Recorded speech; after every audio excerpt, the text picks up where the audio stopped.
Welcome to Archery Talk 101 podcast, your guide to better archery skills. We'll bring you the latest tips, tricks, and expert advice, but that's not all. We'll also have interviews with top archers and industry professionals and reviews of the latest gear and equipment and much more. We have a special guest on the line with us today.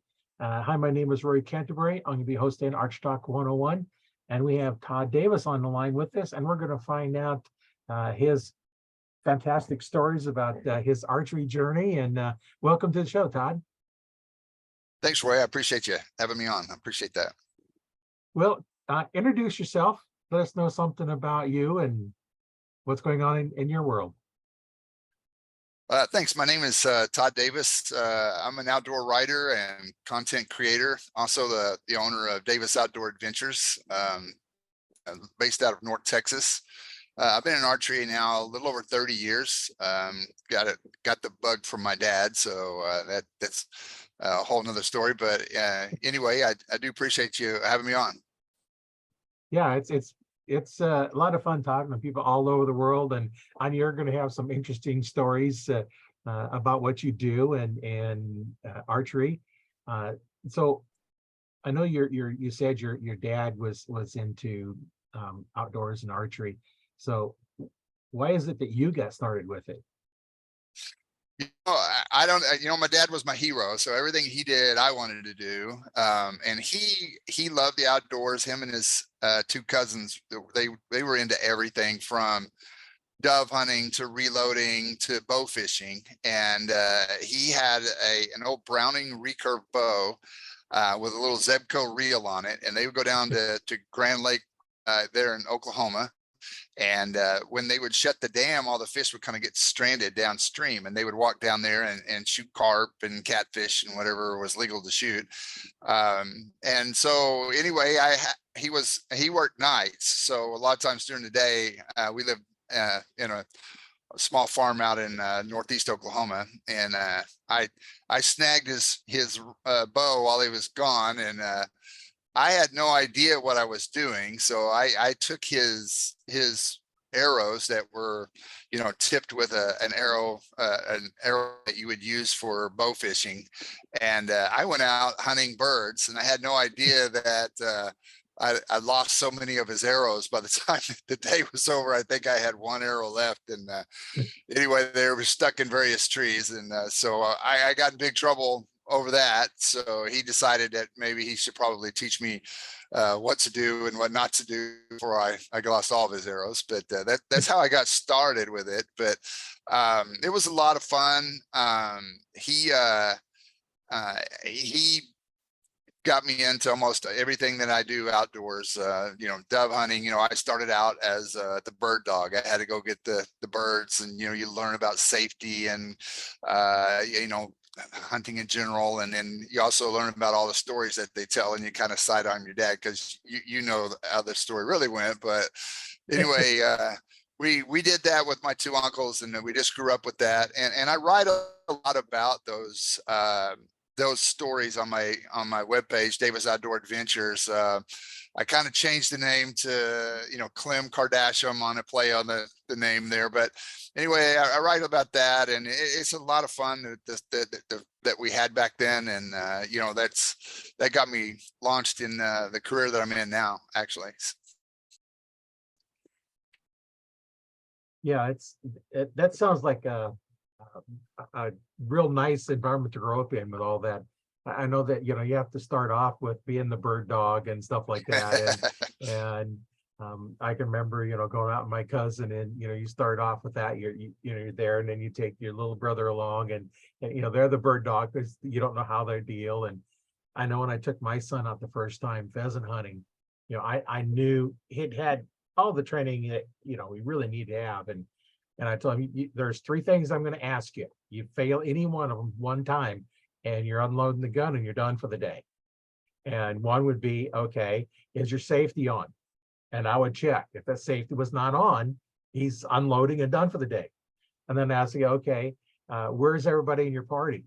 You're out with a bunch of people walking through it. He'd have to tell me where everybody's at.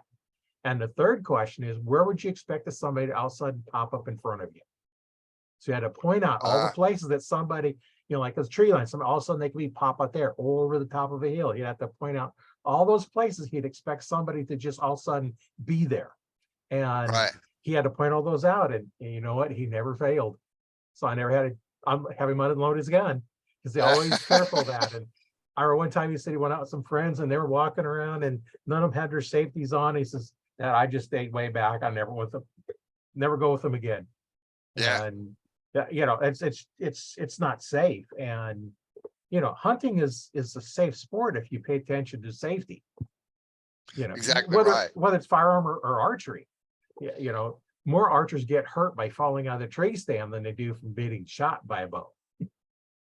Yeah, my dad preached that to me. So he took me out and you know, he taught me how to scout for deer, and you know, back then we didn't have game cameras or anything, so you know, it was woodsmanship was a big part of what you do. And so anyway, he took me out there in some public land over by Ulagal Lake. There, were not far from where we lived, and he, you know, taught me how to read sign on game trails, and you know where the acorns are, because when they start dropping, you're gonna you know, have more deer coming that way. So anyway, he made me make my own deer stand. He showed me how he made his, and so I had to make mine. And but you know, I was good all that, and I made it, and it was a little close to the ground for his.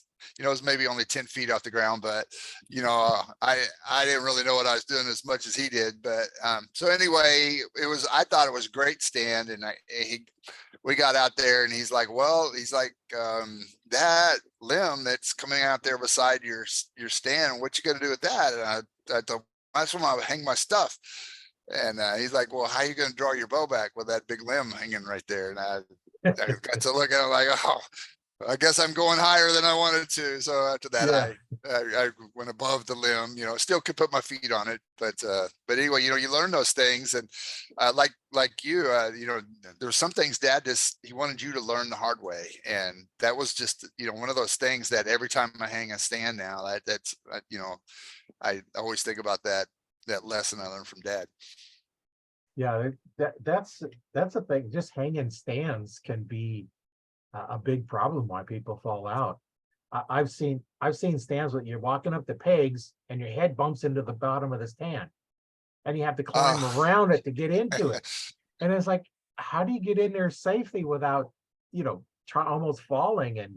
And you know, I always have my pegs climb up, so I have a peg above my stand, so I'm stepping up onto a peg. I step down to my tree stand. I never use the tree stand as a step to climb up on. And I have two more pegs up there. So I have my 1 foot above, both hands hanging on, and I'm stepping down onto the tree stand platform. And now I still have 3 points of contact. If the stand was to fall, then I'm at least hanging on. And you know, now with the lineman lines, you bring those up, and it's always strapped to the tree. You know, those are nice. Yeah. On those.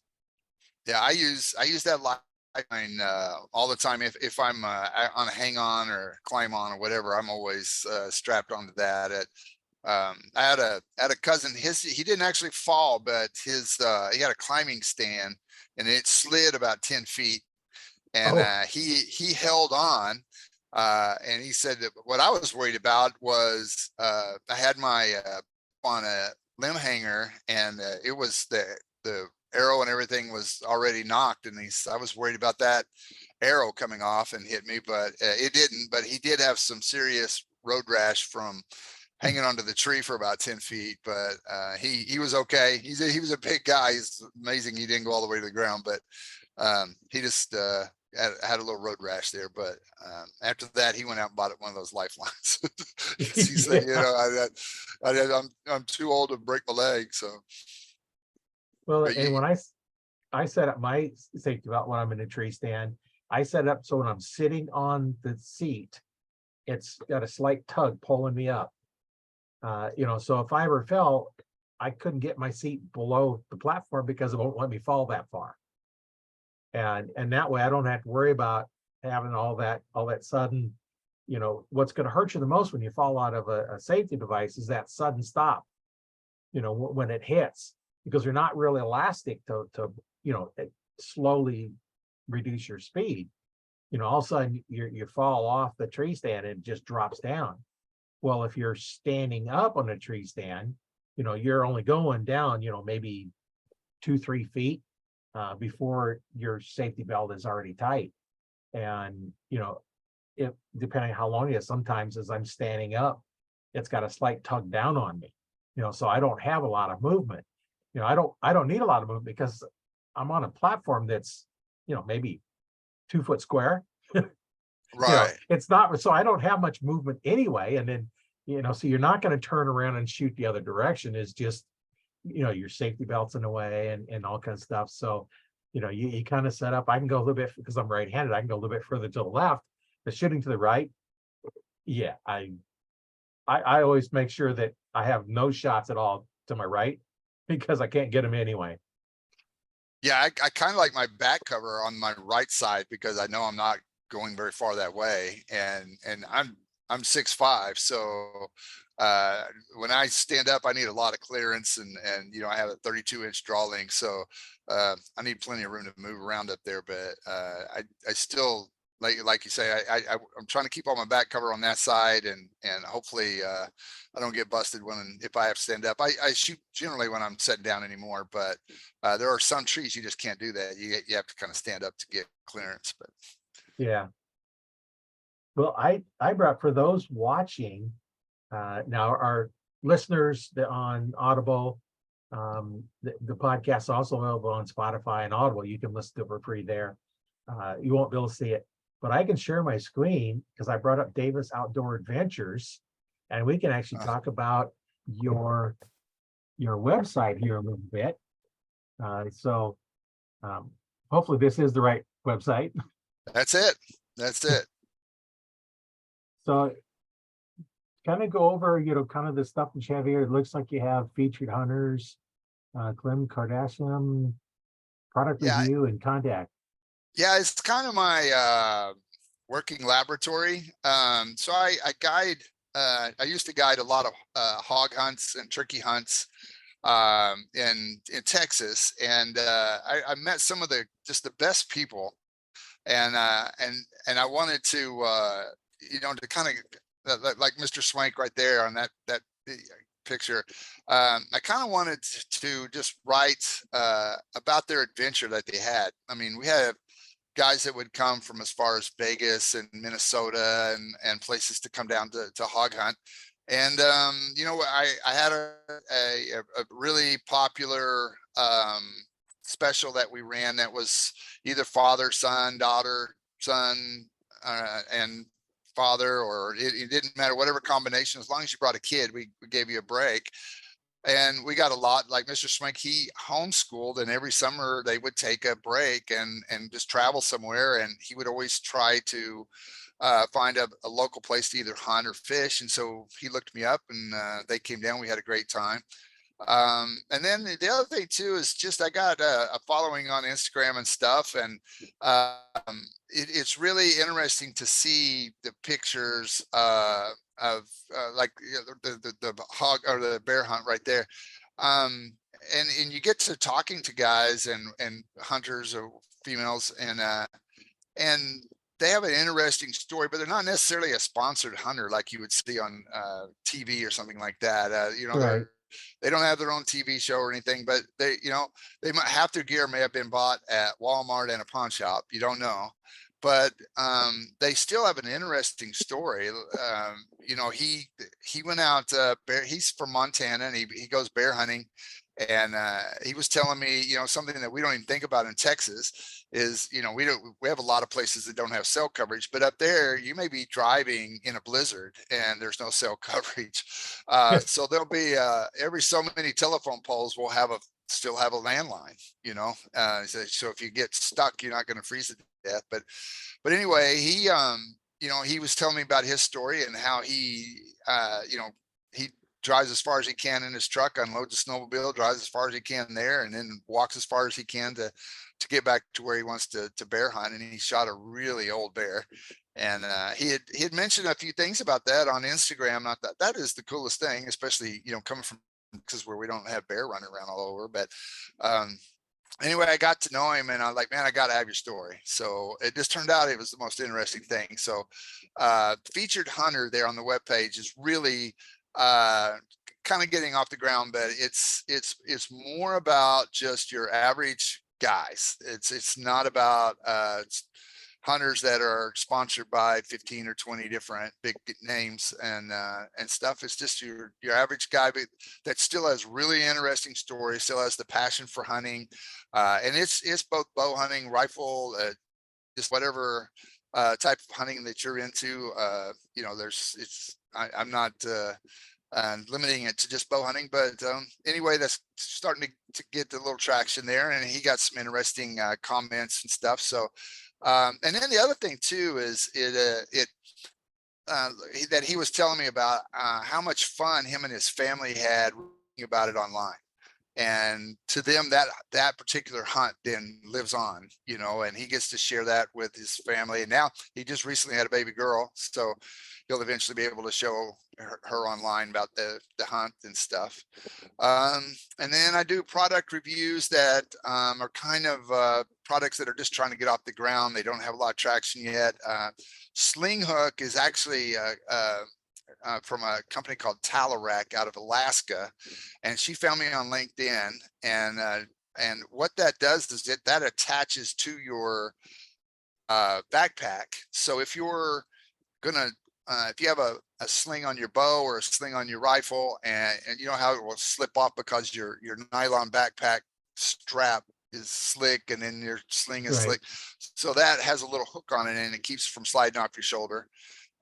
So anyway, she sent that to me to take a review on that. I got another review that I'm writing right now on some new products from Otis gun cleaning kits. So they're sent me some stuff for an AR-15 cleaning kit. So and then and there's Mr. Swank again.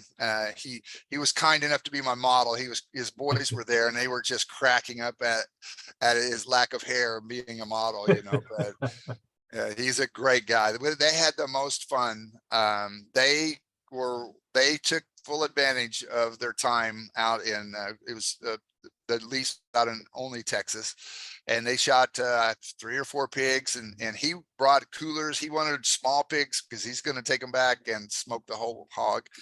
So they had a great time doing that. And then you know, the boys just jumped on 4-wheelers, rode all over, and they wanted to see everything that was Texas. They had never heard of Frito chili pie, so that was interesting. I thought everybody knew what Frito chili pie was, but evidently up north they don't have Frito chili pie. But I guess if you don't know what Frito chili pie is, it's just a bowl with Fritos on the bottom, chili, and then cheese on that, and then you can add jalapenos and onions to your taste. But they thought that was gourmet, so it was great. And they brought enough cheese. They were, I think, from Wisconsin, and they brought a lot of cheese, and I had no idea there was such a difference in cheese, but their cheese was a lot better than my cheese. I know that much. But then when you're up in Wisconsin, you better know your cheese, right? Yeah, they did. And they were telling me all that. And it was funny, even their smaller son, he knew whatever, just by looking at the cheese, he knew what that was. So they kept me going on that, but it was fun. I really enjoyed those guys. They were a lot of fun to come down. And then now you're looking at Clem Kardashian, and some of these stories are loosely based on the truth of how I grew up. You know, and also some of it is just adventures that I've had here in Texas. And so that, you know, Clem and his buddies, they have a whole community. I have my son-in-law's sister-in-law is a artist, and so she does some of the graphics for me. She does a great job. But we have a good time with that. Clem's a pretty funny guy. Him and his buddy Bart, they have their adventures together. So you know, it's a lot of fun to write. I could write about those guys all day, but I'm kicking around the idea of putting all that together in a book. So we'll see if that pans out, but there's a That lot would of be fun with those guys. that'd be interesting. Yeah, I know. You know, what's funny is my mom has, there's 16 brothers and sisters. And so I have all these cousins that I grew up with, and they like to read about Clem, and they'll text me and let me know, hey, I remember that. That was, that was my dad, like, I know. So I kind of protect the names with Clem, so they don't get anybody in trouble, but they'll crack up. They're like, I remember that. They still tease him about that. And so it's a lot of fun. A lot of fun. That way you have a made up name in it, but it's based on somewhat true stories, and sometimes true, sometimes made up, and they're just kind of interesting stories. Yeah. So I'd say go out and read some of those. Those sound like they'd be a lot of fun to read. Yeah, I love writing about them. I really do. But it's funny. I was a contact center architect for a company, Avaya, and did that for a lot of years. And I got into writing. I started writing for Buckmasters, doing tips, hunting. They have a little section for hunting tips, and that kind of morphed into some other work. And so as I was guiding the hog hunts and the turkey hunts, I was also writing about them. And then a couple of marketing companies contacted me, wanted me to write. And so it's just morphed into a career now. And so that's what I do. I did the hog hunts for about 4 years, and the lady that owned the property passed away, and the family sold everything. So I still write about everything, but I don't get to do the hog hunts anymore. But I do have a couple of leases that I hunt, take friends out to, but it's more about the writing anymore. Yeah, that sounds like you're having a lot of fun. You hear the stories, and I know that's one nice thing about me doing the podcast. I get to hear all these stories from the hunters, and I don't cater to anybody specific, but if you're an archer, hey, you're fair game. You're welcome on the podcast. And everybody has a story. I've had a few times like, well, why me? I'm don't really know much archery. You're an archer, right? You have stories, right? Well, I want to hear them, and that's just so fun, is to hearing all these stories, and you're actually writing about them, and that's cool that you're able to do that. And I know there's a lot of interesting stories out there from all kinds of different hunts, and there's just so many of them, and you just have to go back and listen to the podcast, because everyone has got interesting stories. And I know some of those stories in there got to be about you on some of them. What's something interesting that you've been on a hunt, something maybe that it's challenging, or was exciting, or it's real memorable to you? Probably the most memorable, I was in the Army for 8 years. I got out in 1990. And so from, 82 to 90, opportunities to hunt with my dad and my brother were really limited. And we took advantage of them, but it was just something that we all missed. For us, it's a big family thing. And, it's where you get to catch up and talk about things. And, how it is when you're out hunting, or even if you're just sitting around the campfire at night, you talk about, everything, life in general, to something funny that happened, to something that's troubling you, you talk about it. But so anyway, I got out of the Army in 1990 and moved back to Oklahoma. And my dad was so excited that the three of us would get to hunt again, that he got a lease, just not far from where we grew up in Winganon, Oklahoma. But he was really excited about it. He was more a bird hunter, and they like to do his bow fishing, but he knew I'd like to deer hunt. And so we got this deer lease. It was about 120 acres, but it was in great spot, just kind of a natural funnel for the deer that came out of the bottoms, river bottoms there.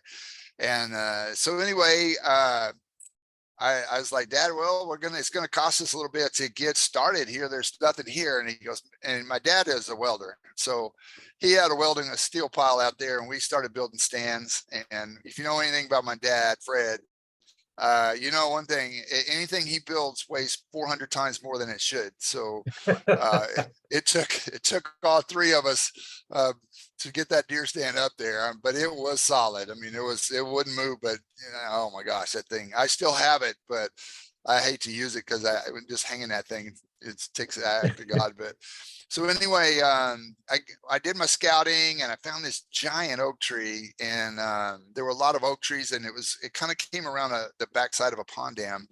And I noticed it was just a deer highway between where they were bedding. They would come up, hit the water, walk around this oak tree, and they would go to this persimmon grove.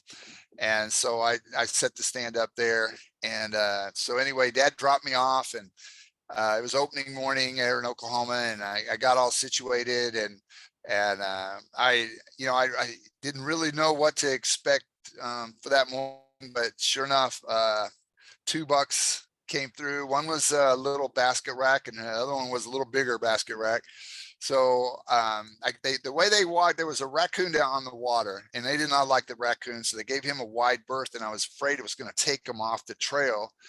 But they came back right in front of me. So I had about a 10-yard shot from Dad's 500-pound stand there. And I had an old bear whitetail too, with a wasp broadhead. And I forget the name of these arrows. You may remember them, but they had veins, grooves down the spine, supposedly for a blood shaft there. I don't know if that might have been more of a marketing gimmick or anything, but that's what I was using. And anyway, I hit that deer just kind of high on right behind the back shoulder, just dropped him.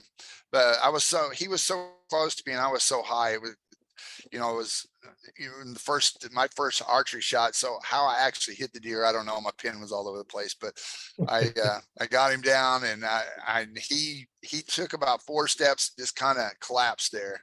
So after that, I thought that's how all archery shots are. And, as I found out later, you got to chase a lot of them, but that particular one was great. And, so I called my dad, and my dad came down, and it showed him where the deer was. And, we field dressed the deer, and he's just hyperactive, just so excited about, we got this deer. And he's a big guy. He's about 6'3" and about 280, worked at a steel shop his whole life. He grabbed that deer and dragged me and the deer through the brush and everything. Like, geez, Dad, we can go around the trail, we don't have to bust brush, but he was just excited. But anyway, that was my most memorable hunt for sure. And I can still picture that tree in my mind right now. But, of all of them, that was the most fun.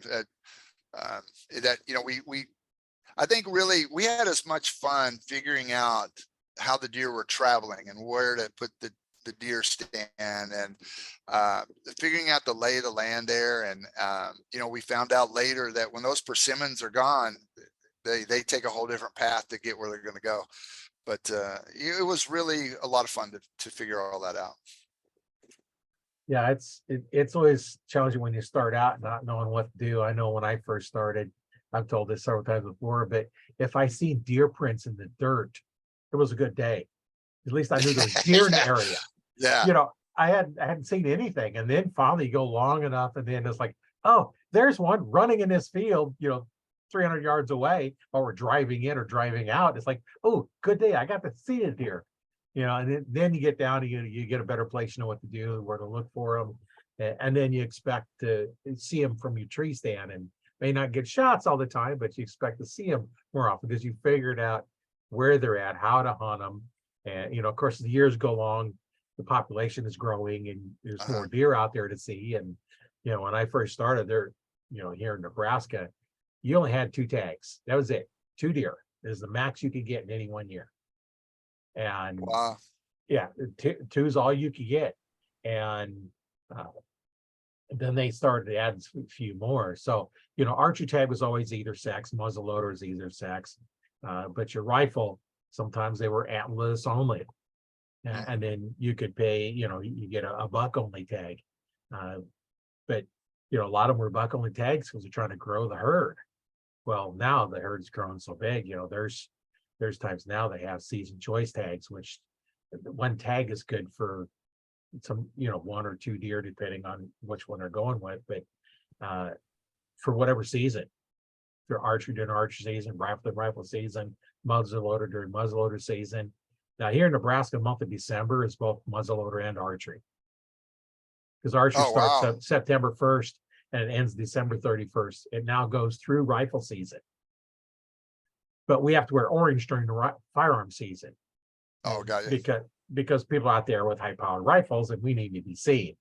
But the weird part is here in Nebraska is muzzleloader season is almost in December. But we don't have to wear orange as an archer. But the guys Oh. holding muzzleloaders have to have orange on, but we don't have to have the orange. Go figure. yeah, go figure. Maybe they think the muzzleloader hunters aren't very accurate, so they don't have to worry so much about orange.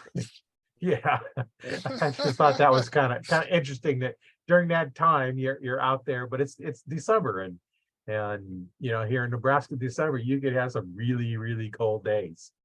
Oh yeah. And, in the summertime here, they're predicting 99 today.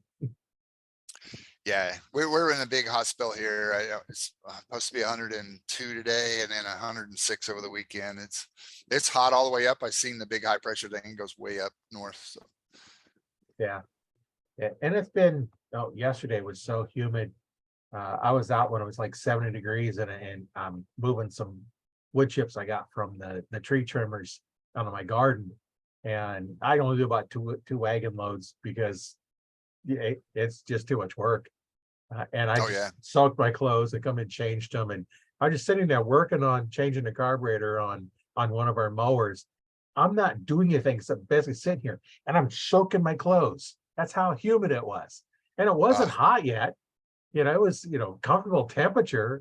And just the humidity was so high. And, it's like that wears you out.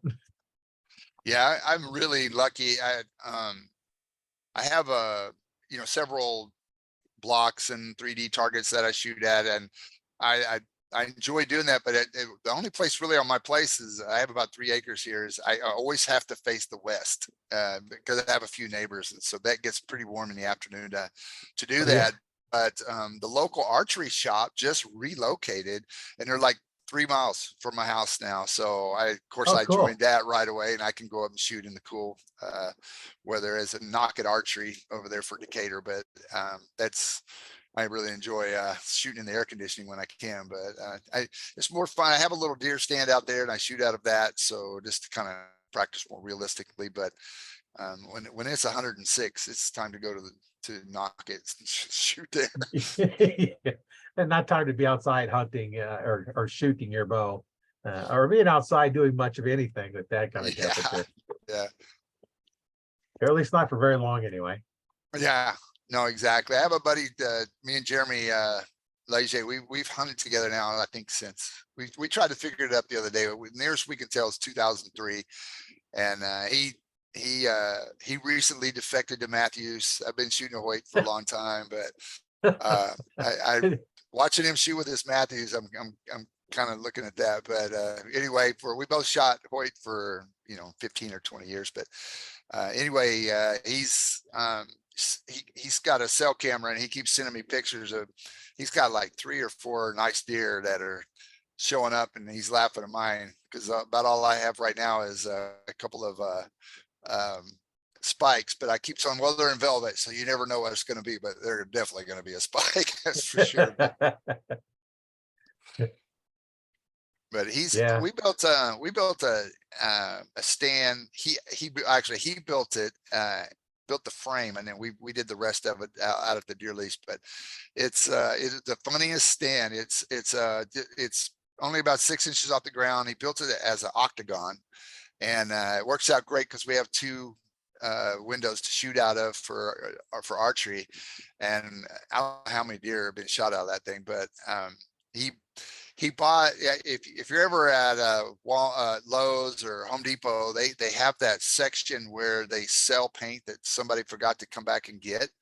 And Oh so yeah. you can get really good paint for pennies on the dollar. So he bought this paint and he brought it out, and he thought it was going to be brown.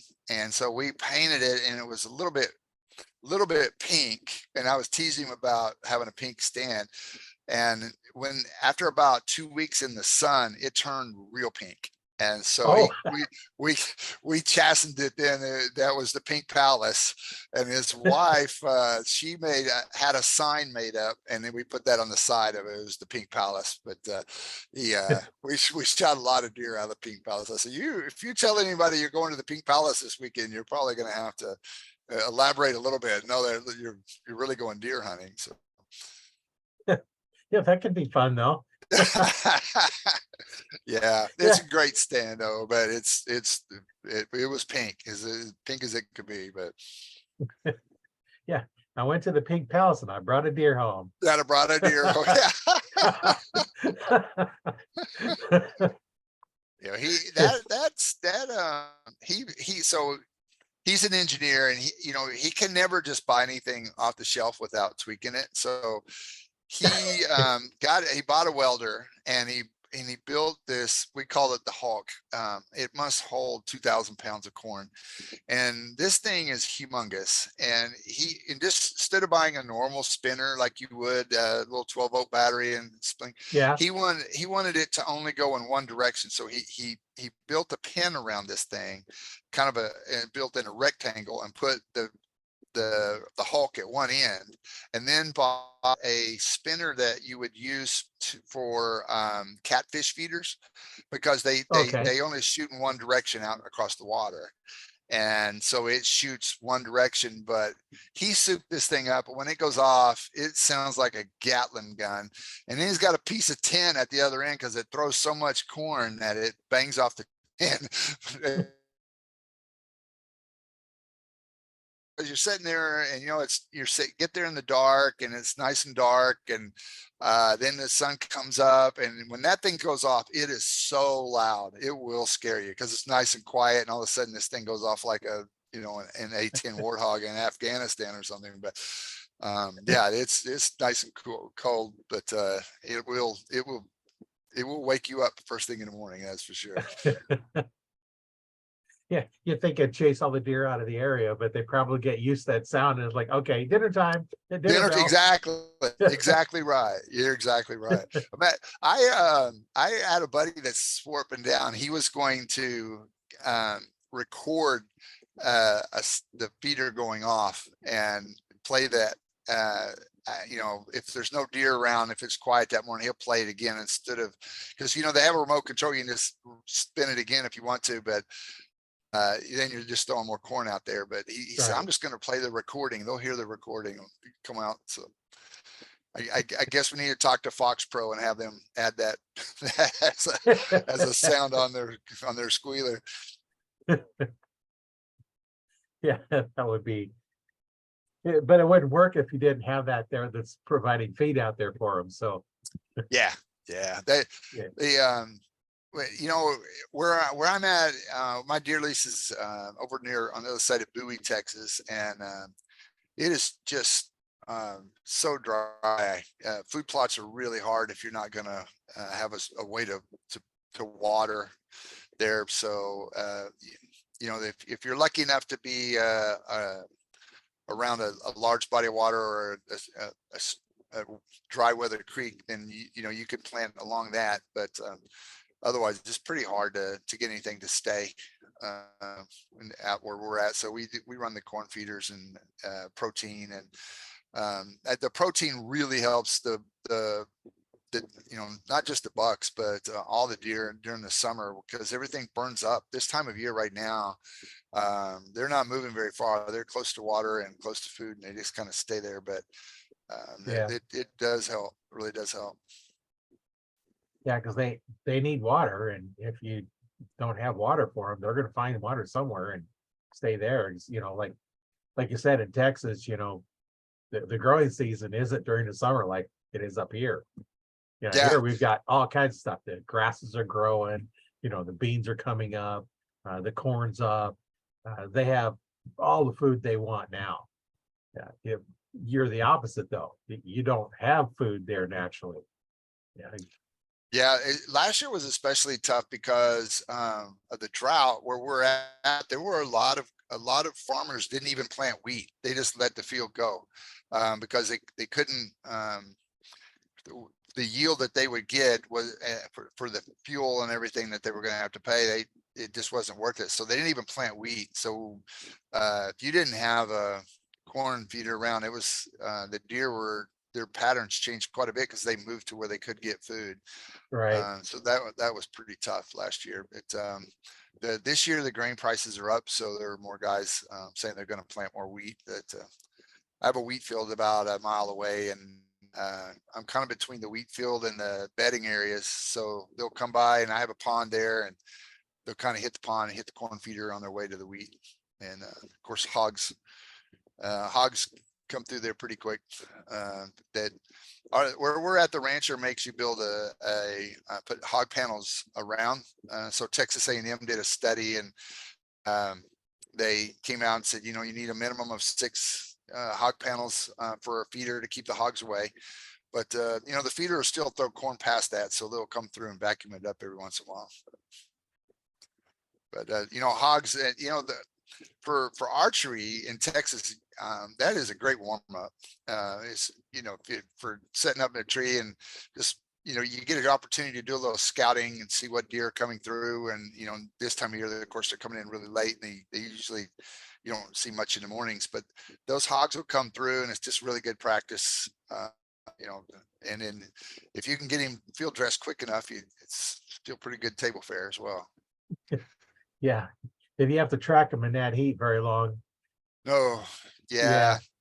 yeah. I used to do the thermal hunts, when I was guiding hog hunts, and so I some of my favorite guys. They're in the Air Force. They came out from Vegas, and they wanted to do the thermal, and so we got them all set up. And I told them, and they wanted some pork to take home. So I said, well, if you get one down, you need to call me right away, because this was like July 4th weekend. I said, if you Yeah. shoot one, I need to get him. We need to get him, dressed and on ice as quick as possible. And so they were like, fine. Well, a big group of hogs came in. They put one down, and it dropped right under the feeder. Well, then the ones, they could see them with the night vision, running out through the grass and down into this dry creek. But they didn't run off. So they were thinking they were going to come back, and they did. They shot another one. And then they thought another one would come back. So they were watching this. Well, they got so wrapped up in all that, they called me about an hour and a half after the last one had been shot. So I got there, and I was like, man, guys, I don't know. This is probably spoiled.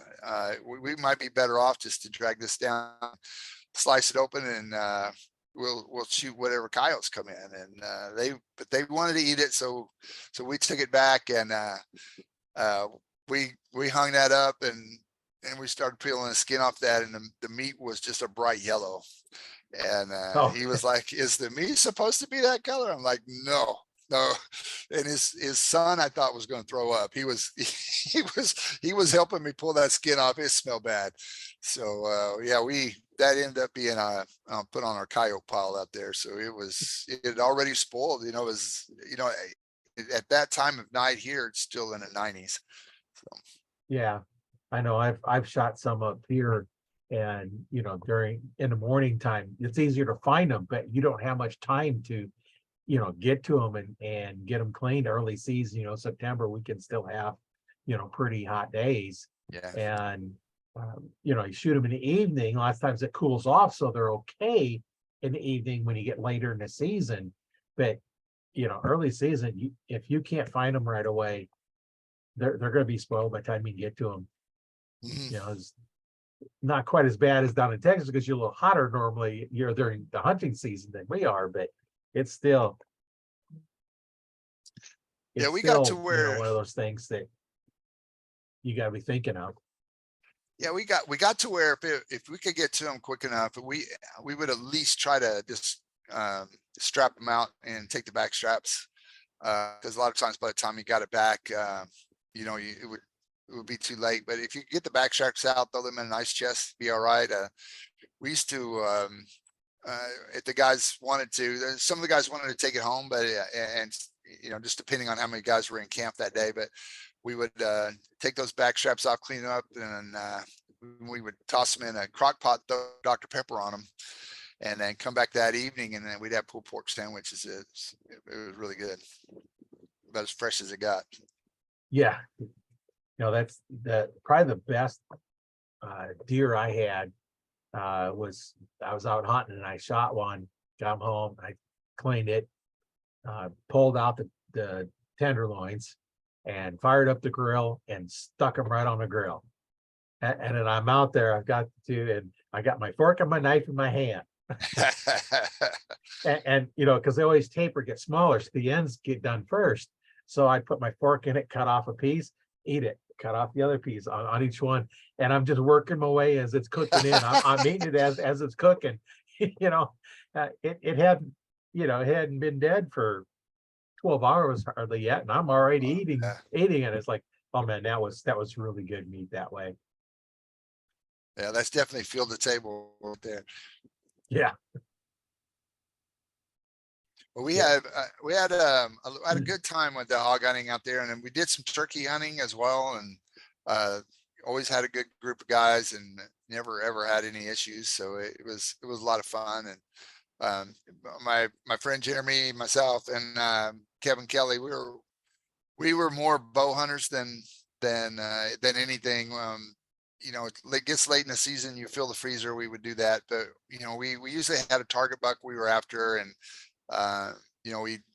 when we first started out there, a stand was basically some screw-in steps and a 2x4 across a couple of Ys in the tree. Oh. but as we got older, those turned into nice bow blinds and stuff like that. We didn't feel like, there was one tree that it was a great spot. It was on a tree line that you like to travel, but the tree was a look, certain spots in Texas, trees are kind of hard to come by. So you had to make whatever you could into a tree stand. But anyway, we had this 2x4, and you literally stood in the Y of the tree and kind of leaned up against the 2x4. And I just couldn't hunt it because they built the 2x4 was, you're supposed to sit on it. Well, I'm so tall, it was really made for somebody who's a little shorter than me.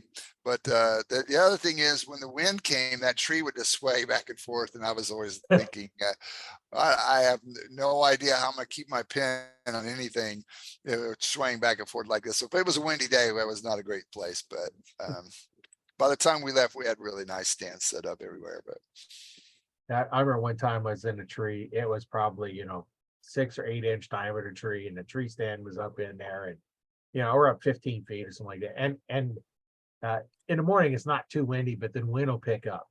So I'm up in this tree stand, and the wind has picked up. Of course, the deer aren't going to be walking around when the wind's blowing that hard. They're either going to be sitting or running. And I'm in there. It's like, there's no way I could even draw my bow. I was hanging on to the ladder stand, or the tree stand, the hang on stand, so I didn't get blown out of the tree. I had my safety belt on, but I'm hanging on to it because it's moving so much. And it's like, okay, come on. Let's wait for the wind to calm down a little bit and get out. Yeah, my brother was notorious for bare minimum stands. So he's a welder too, and he welded up this little chain on stand, and it was pretty small. And my brother's about 6'3", 250, so he's a big boy. And our cousin Lonnie would hunt with us, and Lonnie's he was probably 6'2", 290. He's a big boy, played football and everything. But anyway, we had this monster buck that Lonnie had told us about, and we set up on him. And I never did see that deer on the hoof, but Freddie and Lonnie had both seen him, and they were hunting hard because he was probably a 170, which for around there was a really big deer. And Lonnie was up there hunting one morning, and that was during as the rut was starting, and that that deer came through, and when Lonnie stood up, my brother's little chain, I don't guess it was weight rated for Lonnie's weight, because it just kind of cocked about 4 inches, and so he had to stop and hold on, and of course the deer heard it and it busted, and he was giving us a hard time about that stand, and we were telling him, well, we need to know what we need to rate this at. Are you going to be gaining any more weight? You know, so we were giving each other a hard time about that. But we we hunted that deer and we just never seen him. And the game warden called us, and he knew we'd leased that property, and he said, I just wanted to let you know that you're getting spotlighted at night. He said, you've got, because we think we know who it is, but we just can't catch them. And then about 3 weeks later, my cousin Debbie called me, and she said, Todd, she goes, there's a giant deer at the gate on your lease, and it's just laying there. So we drove out there and we called the game warden thing, and somebody had shot it from our gate and drug it to the gate and cut its, took its head in the cape and left the rest of the deer just laying there. It was a giant deer, but we were looking, and they didn't, the way they caped it, I don't know how you would mount it. They caped it way in front of the shoulders and everything. So they're probably going to buy, a different height for it, if anything. But, we called all the taxidermy places, and the game warden did a bunch of checking, but we never could find who done it. But it was a shame. But I told Lonnie, I said, I don't think that deer was meant for you this year, man. But Yeah. but it was a good deer. It was a really good deer.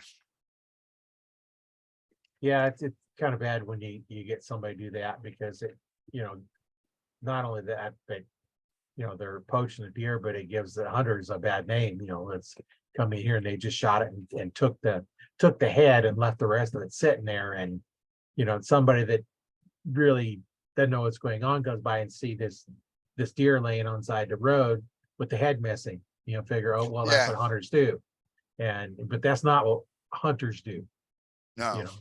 No, because that deer would have fed your family for a while. That was a big deer. But oh yeah, I hate that. We always, we enjoy.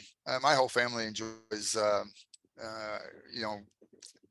venison and turkey and ducks and whatever. But it's kind of funny. My daughter, she would always take.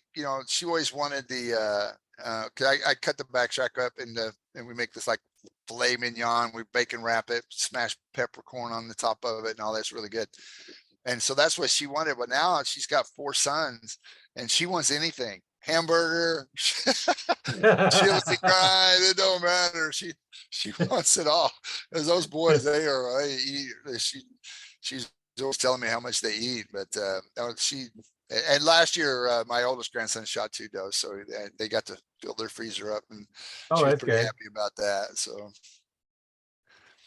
yeah, they eat that much deer. They need to learn how to hunt and get it themselves. Yeah, and I make them come out and field feeders, and we trim shooting lanes and stuff like that, and so and they love it. To them, it's not, they just love being out there. But they're just, well, I say that Matic is just getting big enough to where he could hunt with his bow, but they all have a bow, but they have the little green starter kit with the little plastic clipper on there and all that. But they love it. Actually, Knocket Archery, they are really big into they have a home group, bunch of kids that come in, and it started there, and they go around to different youth competitions for archery, and then expanded into the Decatur school system. So they have several groups of kids that they run an archery program, and they go around to other towns and compete, and they really do well. The kids just love it. So it's fun to watch them get involved like that. Sometimes I'm up there shooting, and I look at him and I'm like, I don't know if I want to shoot next to this kid. He ain't missed. He's sitting here dotting X's all day. So. Yeah, and it's like, wait a minute, he's out shooting me. I better shoot better then, right? Yeah, because a lot of them are shooting with a kind of a modified longbow looking thing, and I'm over there with $2,000 worth of archery equipment, and I'm like, I don't really want to be missing with all of this, and he's over there dotting X's with that thing, So, but they have a little bit of everything now. they have a big program too for, you know, the indoor shoot. So they shoot a lot with the unlimited bows with the, not necessarily the kids, but the adults. They have all the tricked out bows and everything. So Yeah, I don't have two new bows. My hunting bow is a 2001 PSE, and the one I use for 3Ds and stuff like that, shooting field tips, is a 2003 PSE. And yeah. I was a PSE dealer. Okay, gotcha. They're big PSE there. That matter of fact, I don't know if it was PSE or Elite. Their archery tech won the world indoor championship 2 years ago, I believe it was. I don't remember. I know he shoots both Elite and PSE. I don't remember which bow he had that time with him, but Yeah, I know they're a when big I PSE had shop. my store, was, a little over 20 years ago. I was a PSE dealer, and I sold a lot of the Nova bows because I Uh-huh. catered to beginners and teaching them going. And I sold more PSE bows than all the shops in town together combined, because that's my main bow. I stock PSE, and someone with an open mind, they come in and shoot my top of the line PSEs, would pick that over a Matthews if they didn't have the attitude that Matthews is the best with an open mind. But the only shooters I could not get out of their boat into a PSE was Hoyt shooters. Oh yeah, I love my Hoyt. Yeah, Hoyt's, now those shit Matthews that bought into the advertisement, it's the best, and it's like, okay, this is the best. Now, are they good bows? Oh yeah, they are good bows.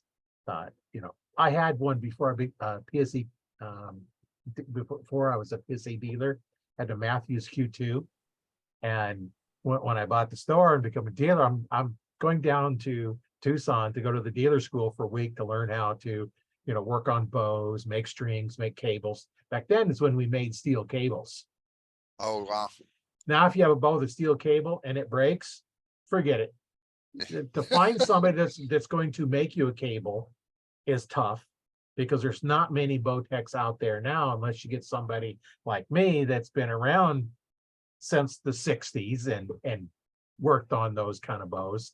You're not going to find somebody that knows how to make it, and you're not going to be able to afford it if you can even find a cable to replace it. Last I heard, you could get them about $100 a piece Oh wow. for the cable, and you have to replace both. If one breaks, you have to do both, because on a steel cable, you can't twist them. There is no twisting. You have to make them the exact same length. If you're off by 1/8 of an inch, you're remaking one of them, No way. because you can't Wow. twist them. Yeah. With Yeah. the regular strings, you just twist them a little bit. If it's a bit more, put half a dozen more twists in it. You can take up that 1/16 of an inch or Yeah. 32nd an inch, but you can't do that with steel cables, because you can't twist the steel cable. I never thought about that. I shot probably the most bow that I've shot deer with is a PSE Carroll Intruder. Oh yeah, Yeah, that's an that old one. that's all round wheel, but that thing, it was really smooth to pull back. But if you had to let down, there was no big jerk, you just kind of rode it down. But one day I shot a lot of deer with that thing. And one day I had a deer jump the string on me, and I was convinced it was the bow and not me. But when the deer was looking right at me when I let it go, it is Well, spun on yeah. me. But I'm like, man, now I've got enough experience. I know you probably wouldn't have mattered what bow it was. It would have spun on Yeah. me. But that bow was, it was smooth and forgiving, and I really like that. But I have my Hoyt now, and I shoot with it, and it's a Hoyt Nitrum long draw. I have a 32-inch draw, so I shoot that. And I shoot a lot of 3D. I like the tournaments, 3D tournaments. I like to shoot those when I can. So, but they're a lot of fun. A lot of fun. Yeah, they are fun. I haven't shot one in a while, but they're a lot of fun. Yeah, there was a group of us. There was about 4 of us that would show up at each tournament, and they were all in the same class. And we gave each other so much grief over the years, but they 2 of them moved up class, and the other guy moved away So it's not as fun when, you know, when you don't know anybody, but I probably should go more often than I do, but it seems like it's a lot of different faces out there now. Yeah, I had a guy I used to go with all the time while he was still alive. We'd go and we didn't care what position we was in the whole tournament. That really didn't make any difference. You know, my goal was I wanted to score an average of 8 on the whole tournament. You know, if there's 40, I want to score an average of an 8. That meant I had to average to kill on every one of the 40 shots. And my goal was to beat Randy, his score. And his was to beat mine. Because who had to take the crap on the way home and who got to give it on the way home. Exactly. Next week, it might change, we're close enough to, sometimes he'd win, sometimes I'd win, and it didn't matter if we were last and next to last or first and second, a lot of them did flights anyway. So, with the bad part, if you're number 11, you got first, but if you're number 10, you got last. It's like you group them in, 10 in a group or something. And, right. it's not a great big one. I can see why they do it because it makes, beginners, intermediate, and advanced. But, the guy that you beat by 1 point got first place and you got last. Yeah. Because it bumps exactly. you up in the brackets. And yeah, that's the way me and my brother are when we shoot. I was up in we shot an ASA tournament in Oklahoma, and he's that guy is something else. He shoots 70-pound draw weight, and he works with steel all day long, and so he's got shoulders like Dick Buckus, but when he pulls back, he's just a rock. I mean, there's no movement. He's just a really good shot, So anyway, like you say, to me, I had to stop with who has the better score at the end, because I knew he would, and I had to start giving him grief on targets, because it's like who won this target, because I knew he was going to win overall. So if I happened to beat him on one target, I'd give him grief. But there was one tournament we were in, and he had shot that particular range a couple times, and he was really giving me some good pointers and stuff. And so they kind of kept the same. They might have varied the yardage a little bit, but in general, it was the same shot as we went along. And there was a deep ravine, and they built a platform out over the ravine. So you had to walk out across the platform and shoot at a crouching lion on the opposite side of the ravine. And it was wooded. So he's like, you got to be real careful with this and aim a lot lower than you think. And I was like, well, that doesn't really make sense. It seems like I would want to aim right at the top of the shoulder. And then he pointed at this limb that went out across the ravine. It was a giant cottonwood tree. It had this big limb, and that limb probably had 400 arrows stuck in it. And he's like, that's why. He goes, aim way low, because the trajectory of your arrow, you're going to catch that limb. And it was funny as we went on past that target. You would just hear somebody just cursing the wind over there. We're like, he hit the limb. Yep, that guy hit the limb. So I was so glad. He goes, he told me later, he goes, I so wanted to just let you shoot the limb. I told him, Freddie, I would have let you shoot the limb for sure. I'm telling you right now, you would have just been short an arrow. Well, that's the thing you don't think about it. It's a 40-yard shot. But you got your 40-pin line out. Now, what's at your 30, what's at your 20, and what's 10, and what is 5 feet away from you? Because that can change things too. If you think you're shooting over it, those real close shot, like 5 feet. What do you have 5 feet in front of you? That's why some people in blinds will shoot through their blind when they don't want to, because where your eyes are at, your pins are up here by your eyes. Well, the arrow's down by your mouth. Or even lower, depending on your anchor point. So up close, it's going to be really low.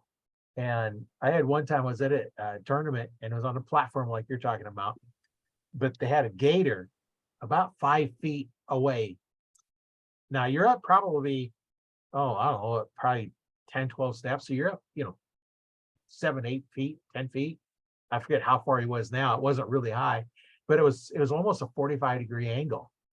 And at that time, I had a program that would figure out your your pins, you know, the distance, and tell you where they're at. I don't know if I even have the program anymore, but I don't think it'll work on the new PCs anyway. But I was looking at, it's like 5 feet. I looked on my little chart. It's like, oh, I need to shoot it for 70 yards. It's 5 feet away. I'm shooting it for 70 yards. And all these arrows are just all over this place. So of course I'm leaning down, I'm bending and bending at the waist, bending at the waist. My 70-yard pin gets there and I go ahead and release. That's right where we're supposed to go. And of course, now I had to add some help almost to get back up. I was leaning over so far. But that's the thing people don't understand is you got to think of those different distances. And that tree was probably there exactly. And then you're tall, which changes it. You know, I might be able to go in there and shoot right where it's at, you know, because I'm only 5'9". But you know, you're 8 inches taller than him, so you're up 8 inches higher. So, you know, that makes a difference. And then, you know, where you're at, is it at the same height or is it down low? You know, if it's down lower, it's going to look to be a longer shot. Yeah, exactly. And that's the part that, you know, I used to tell a lot of people, it's like, do you know what a 3, 4, 5 triangle is? All carpenters know that. That's how you figure out a right angle. You measure out 3 up 4, the angle is 5. That's a right angle. And I'll tell people, okay, let's pretend like the trail is 30 yards away. You're up on a hill, up on a tree, you're 40 yards up. So when you look at that, you know, your range, it looks like it's 50 yards. What do you shoot it for? And most people, if they don't know that, they get it all wrong. Well, it's a 50-yard shot. No, you just shot over it. You completely missed it. You got to shoot it for 30. But they don't understand. Lots of times they're told this. Gravity works straight down. Gravity don't work at angles. So That's right. It's going to drop based on the horizontal distance it travels. It traveled 30 yards. It's going to drop based on a 30-yard shot. And I had a shot like that. I was on top of a hill, up in my ladder stand, you know, up 15 feet up. And I knew the trail because what I do is I look at the trail and I'll go straight up. I'll find a tree and I'll range to that. You know, that's until I got, you know, one of these little range finders. I just got one. I think it was last year. It's the first year I had one. So I've found out them without it. So I had to figure out how to tell the yardages. So I'm ranging to the tree straight across. That I'll find a tree and I'll come up. Okay, that is a 20-yard shot. Look at the trail. The deer come by. That deer, the size of that deer looked like it was a 40-yard shot all day long. You would have swore that deer is 40 yards away. It's 20. I shot it for 20 and I got it. It looked like it was 40. And you know, sometimes you can use your pins as kind of a rangefinder. You know, once you learn them on a deer sized target, you know, it's not going to work too well on other than deer. But you know, if I can get all 5 of my pins in the kill zone, I know this deer is close. So it doesn't matter which one I pick. You know, and then it starts to, okay, now my 20 and my 60, you know, at the back and the belly. And then, you know, and it's okay, it's you know, it's about 20. And then as I can't do it, and I have to use more one, then I know it's a little bit further and further. And but yeah, I ain't got time to figure that out. I got to figure it out before that. So that's what I'll do. And I've been taking a 30-foot rope, because it gives me 10 yards. I had a loop on one end and I'd hook it on my bottom peg and I'd go out, I'd put a little marker right there, put a little flag or something where I knew that, okay, that's 10 yards, and I'd take it off and I'd go from there. There's 20 yards, you know, there's 30 yards, 40 yards. And I'd mark these spots like in an open field. You have nothing to range against. So until I learned a little bit better how to judge yardage, you know, I'm putting markers out in there. So I can see, I put this little orange flag or something, I tied it to a twig, or I put some marker out there where I can find it. And so I learned how the distances was, you know, how far it was and what it looked like. And, you know, now I've learned in one of the classes I took when I was in college was in an orientating class, you know, where you're doing hiking and map reading and stuff like that. And I learned how to step off. So I know, in there, you don't count every step, you count every other one. So you start with the left foot, and then every time the right foot would hit, you would count one. And I know 20 yards is 11 and a half steps. So I walked that off 20 yards, walk that off 40 yards. So I can walk it off. I'm close enough that it doesn't matter if I'm off by 3 or 4 feet. It doesn't matter because I'm not taking them super long shots anyway. Right, right. Being older, I don't see as well anymore, so I can't see the deer very clear out, them really long ranges. So I kind of stay, 40 yards and less because I can see them there. Yeah, I had a buddy that he was bought his first bow and was really nervous about judging distance because he figured that's where he would mess up. And he bought some of that trail marking tape, Yeah, and every 10 yards he tied it to something. yeah, So he was having the worst time. He not one to sit still very well up in the tree, I guess. But anyway, he was always so nervous about judging his distance. And I was out there one day and he asked me to pull his trail card, his SD card out of his trail camera for him. And I took all of his markers off and I left him on his bunk at the bunk house. He did not see the humor in that whatsoever. Yeah. I mean, 30 minutes later, he would just start letting me have it. So he was, that lasted all weekend. He's like, he couldn't believe I did that. But I said, man, I said, you probably don't need no more confidence than you have. You don't need to be shooting more than 20 yards anyway. So right. he was just really nervous, but he had it marked out all the way to 60 yards. And I was just cracking up. I'm like, you do not need to be taking a 60-yard shot. You're so nervous. But if it's actually a buck, you're going to be lucky to keep a pin on the deer at all, as nervous as you are. But he ended up that year. He did shoot a doe at the end of the year, and it made a great shot. So that he got the monkey off his back. But Yeah.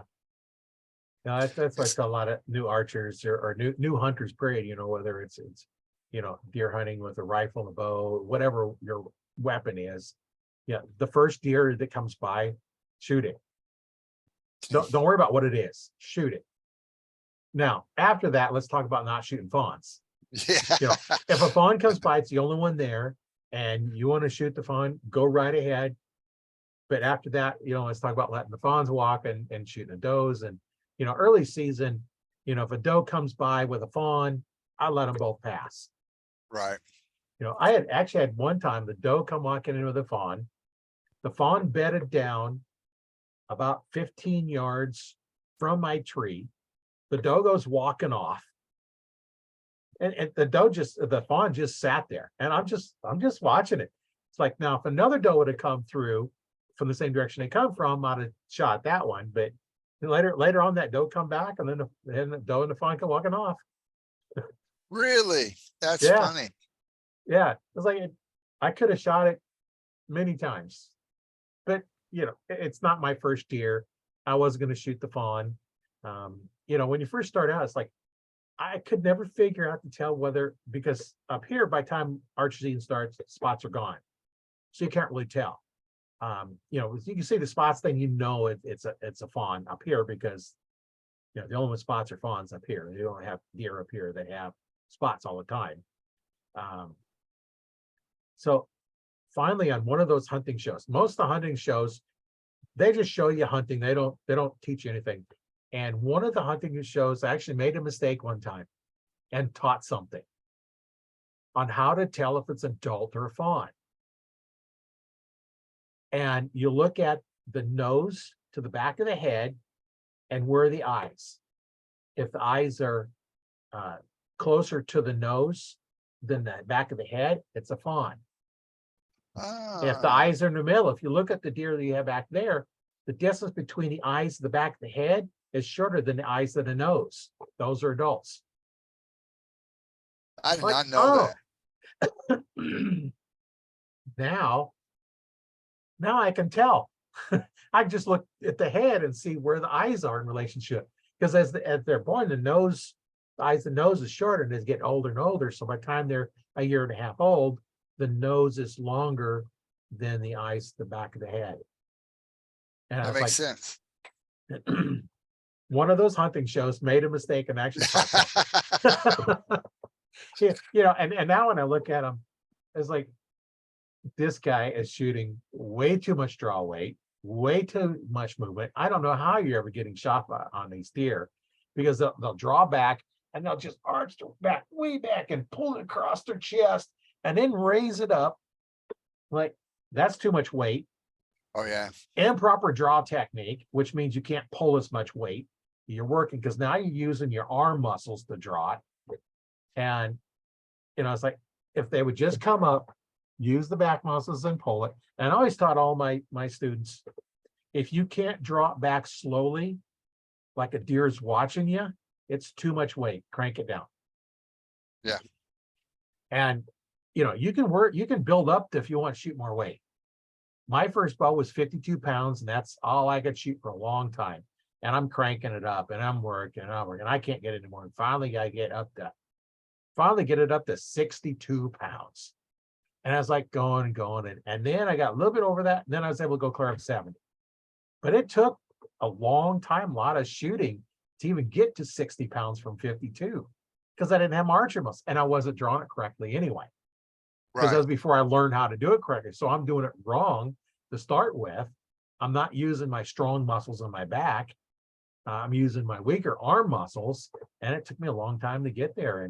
And you don't need a lot of weight. I shoot better at 70 than I do at 60, just because it helps me lock into my form a little bit better. So as I draw back, it helps, because if it's a little lighter, I don't have to work quite so hard, and it just seems to be a little mushy for me. But each person's different. Right. Would I recommend everybody shooting 70 pounds? No, because if you can't comfortably draw it back, it's too much weight. Yeah, I shoot about, I think 65 is what I shoot. But I was recently I was at a 3D tournament, and there was a new shooter that was in our group. And when we first started, he shot great.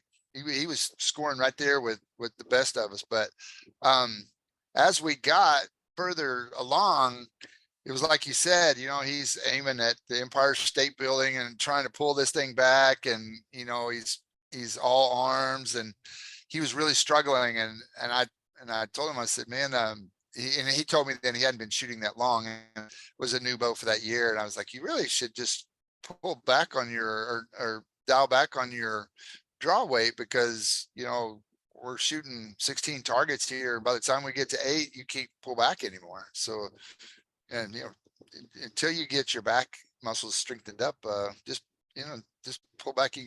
Even if you're shooting at 60, you're still going to kill a deer. So, right, yeah. And I killed my first deer at 42, and it was back when they had aluminum arrows, a 2117 full length, 145 grain Muzzy broadhead on it, 52 pounds, and the deer was 40 yards away.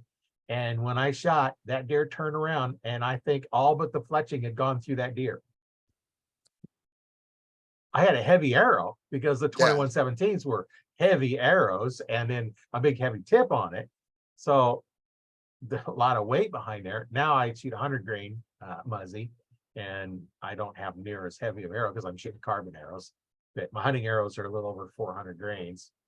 My target arrows are, I think, 360, 370. Yeah, I shoot the Easton injections, and my draw link's so long that I don't even have to cut them or anything. It's just what they come with. That's how long they are. But the one thing about the draw link though is pop-ups. Shooting a pop-up, I have to be careful, because I've more than once I've had my my top limb slap the side of the pop-up, so I have to set all the way to the back to shoot through it. But so once a year you got to do that, so you get that out of your system. But I used to practice out of a pop-up, but the last couple of years it's been really warm all the way right up to bow season. So I try to only do that when I have to. But yeah, it's kind of tough down there when it's that hot and in an enclosure. And I know I went down there down in southern part of Texas, hog hunting and javelina hunting, and I got a javelina, and that was interesting. It was actually pretty good meat. But I went down. I told them I want an archery hunt. Well, they didn't set up the archery stands. They set up the rifle ones. So I'm standing in one I Oh, can't shoot my bow out of because none of the openings are such that I can shoot out of them. So I'm basically right. standing in the doorway and waiting for him. And like the 3-day hunt and the third day, nothing was wincing anything. So the guy I was hunting with, he'd doing a rifle, so he let me use his rifle, and so at least I could get something, because Right. finally something come by, and um, he was videoing it on the old VCR cameras, Oh, and yeah. at the time I had a VCR player that I could go frame advance, and I'm looking, it's like, oh, where did the bullet hit? So I go back and I'm frame in advance, and one frame I caught the vapor trail from the bullet on a VCR camera. One frame. No way. That's Yeah, it's like awesome. cool. And then I wanted to see where I hit, Um, and I was like, that was cool. I have no clue where that video is anymore, but or no I way to play it where you could stop it because now they're just play and pause. I had a friend, Tammy Beach. She from South Texas, and she called me and she said, "You're not going to believe what happened to me."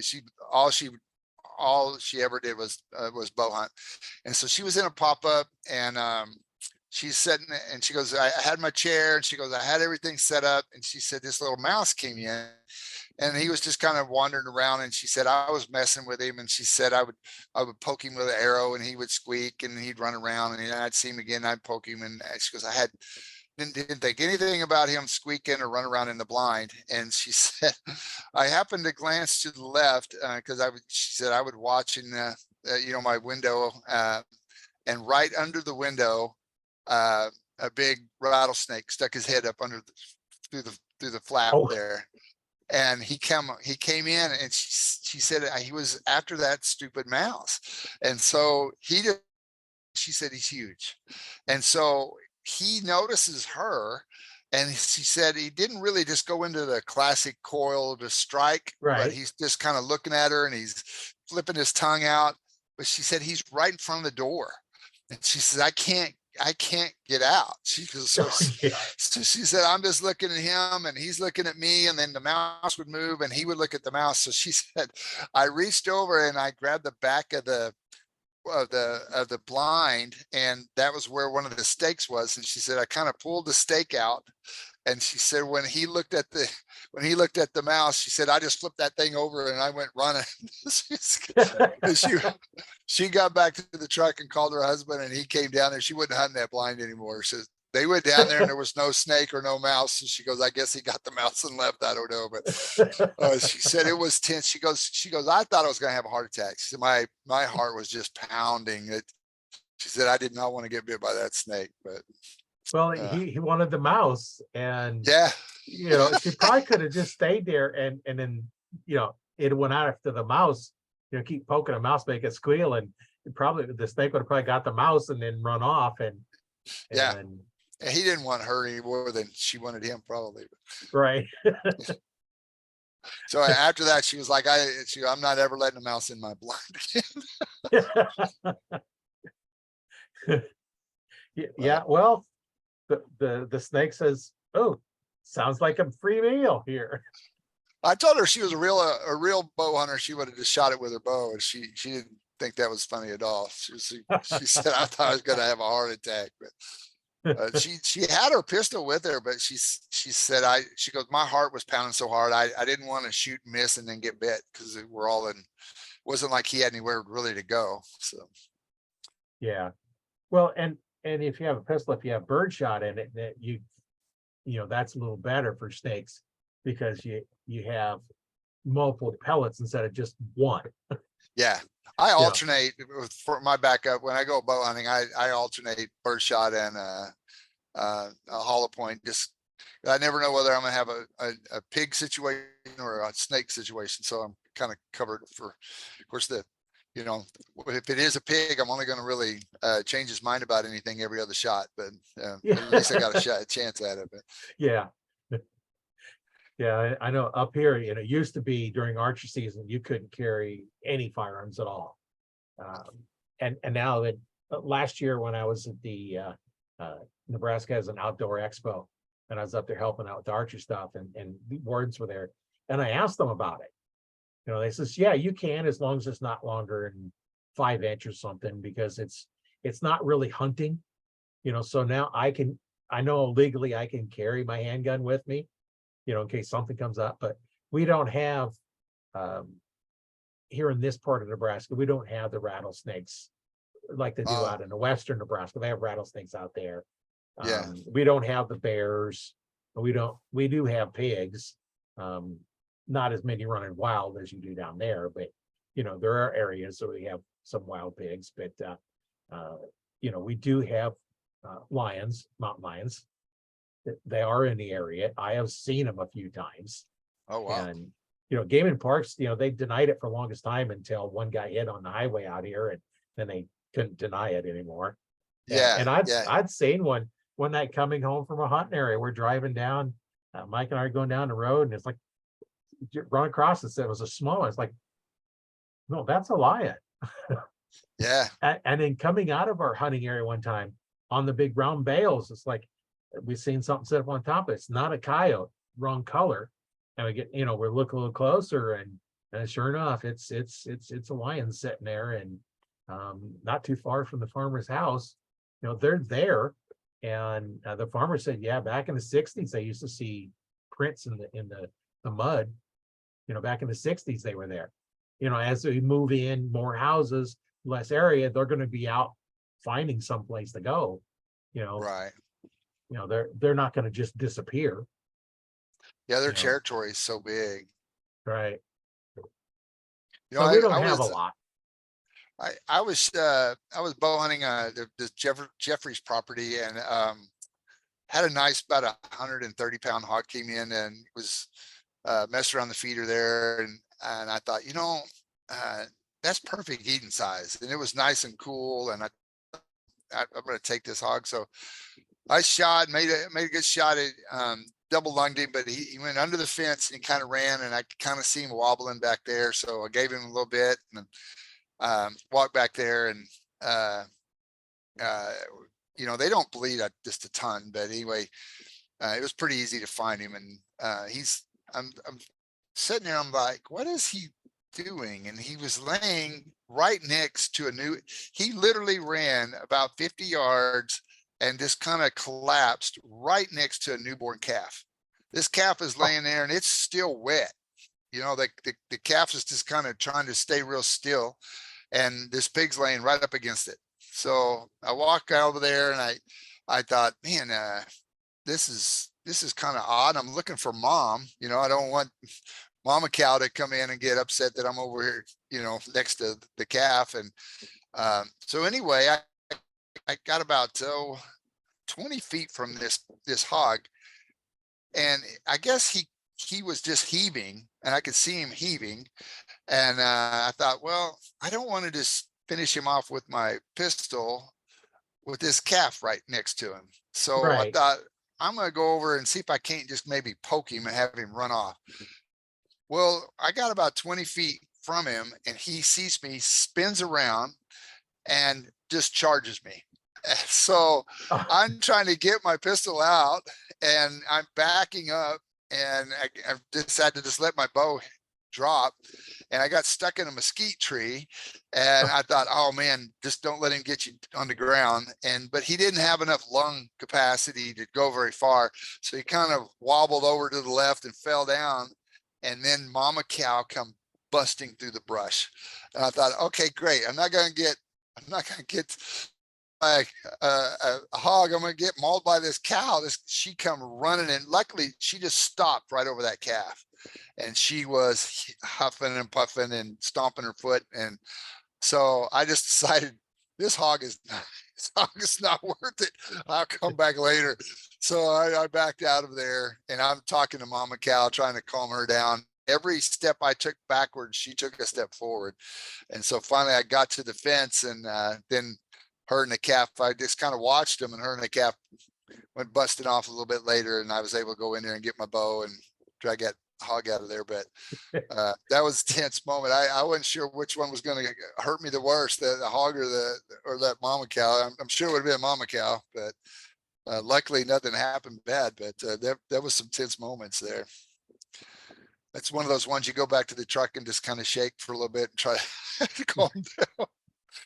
Well, as it turned out, you should have just left this there because it probably would have died, on you. Yeah, But they yeah, come up and seen you and it wanted to charge you, and it used its last breath to try and get you. And yeah, yeah. That that's not out of all the hog hunting that we did and the guiding and everything. That's really the closest that we ever had. Usually if we busted one after a bit, it would just run off and we'd come back and get it. But that really was really the only close call I ever had.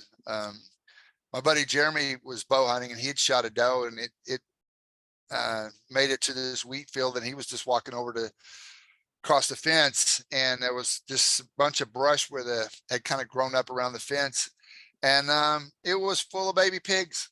And he walked up there, and it was kind of getting dusky dark, and these pigs went just flying everywhere, just squealing, and he could hear the rest of the, mama were down into this creek, and they'd come flying up out of the creek. But they have really bad vision, luckily, and so he just climbed up on this corner post there of the fence, and he said that those pigs just ran haphazard, going in every direction. And finally he pulled out his pistol and just kind of had to shoot in the ground to scare them all off, because he said, I think the mama hog was trying to get them to go to the creek, but they were so spooked, they were just running in every direction. And finally she got him out of there, and he was able to retrieve his doe after that. But that, for both of us, that was probably our closest call with a hog, but luckily nobody got hurt. yeah, that's one thing, they'll turn around and attack you. Most animals, when you shoot them, they run off, but hogs, will come back and do that. And I don't know about bears or not, but they're big animal. You don't drop them pretty quick, they can come after you.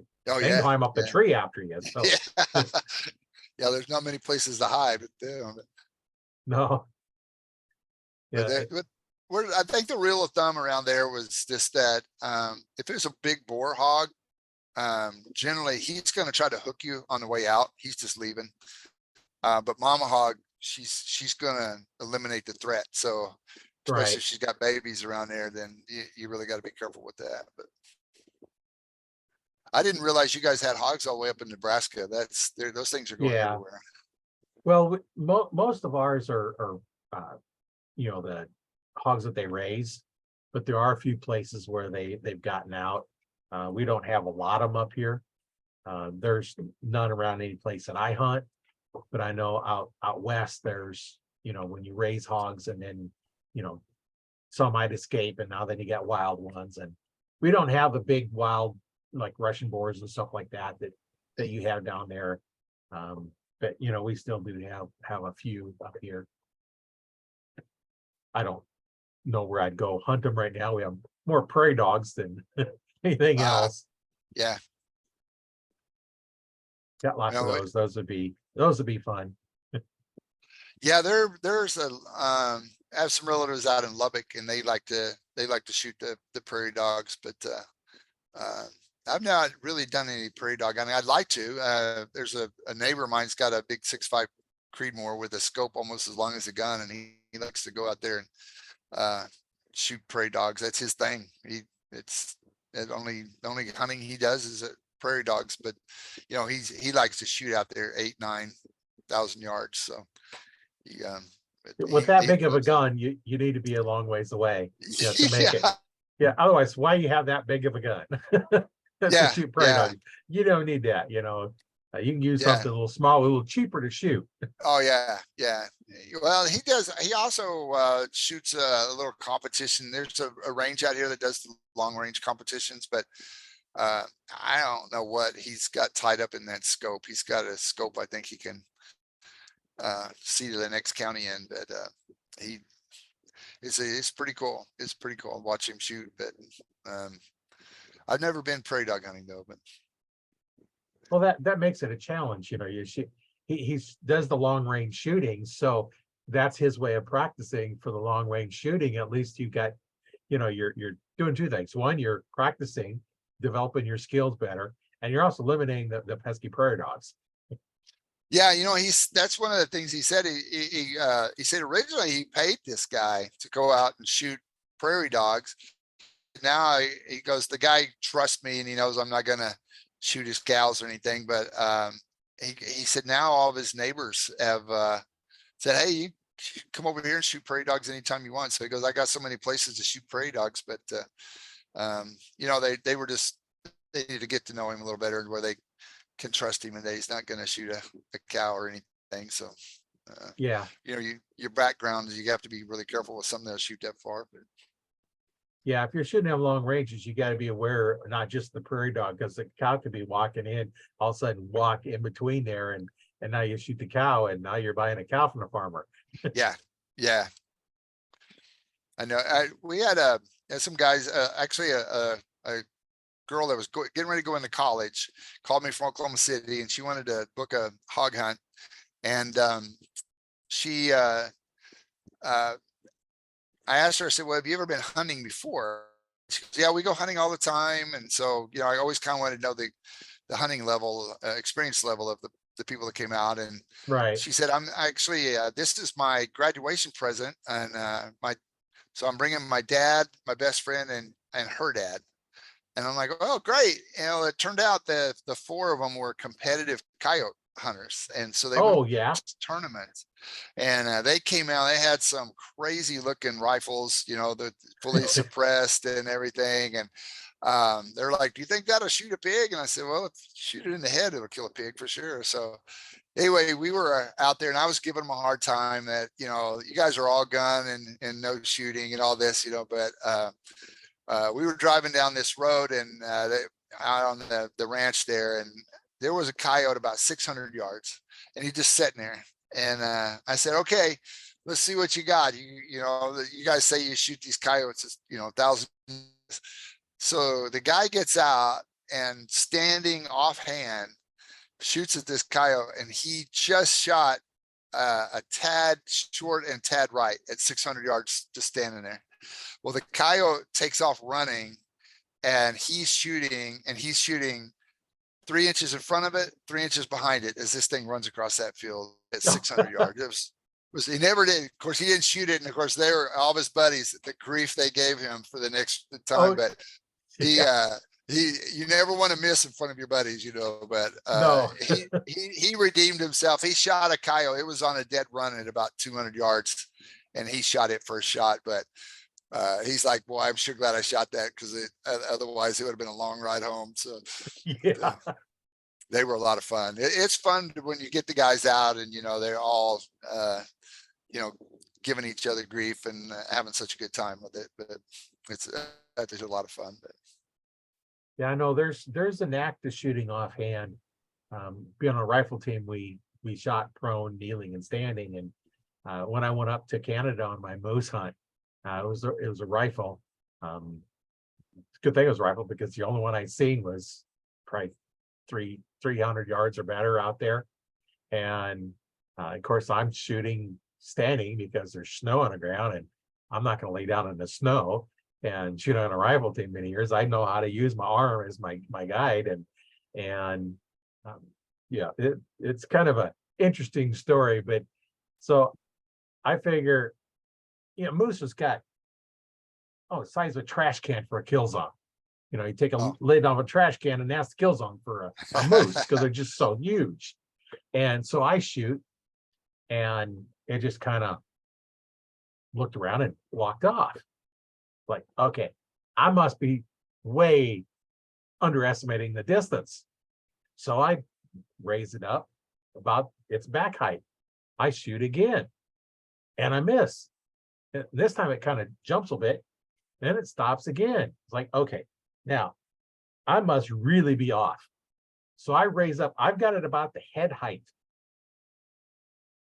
So I'm figuring I'm a bow hunter. I shoot 20 to 40 yards. I'm not shooting, 30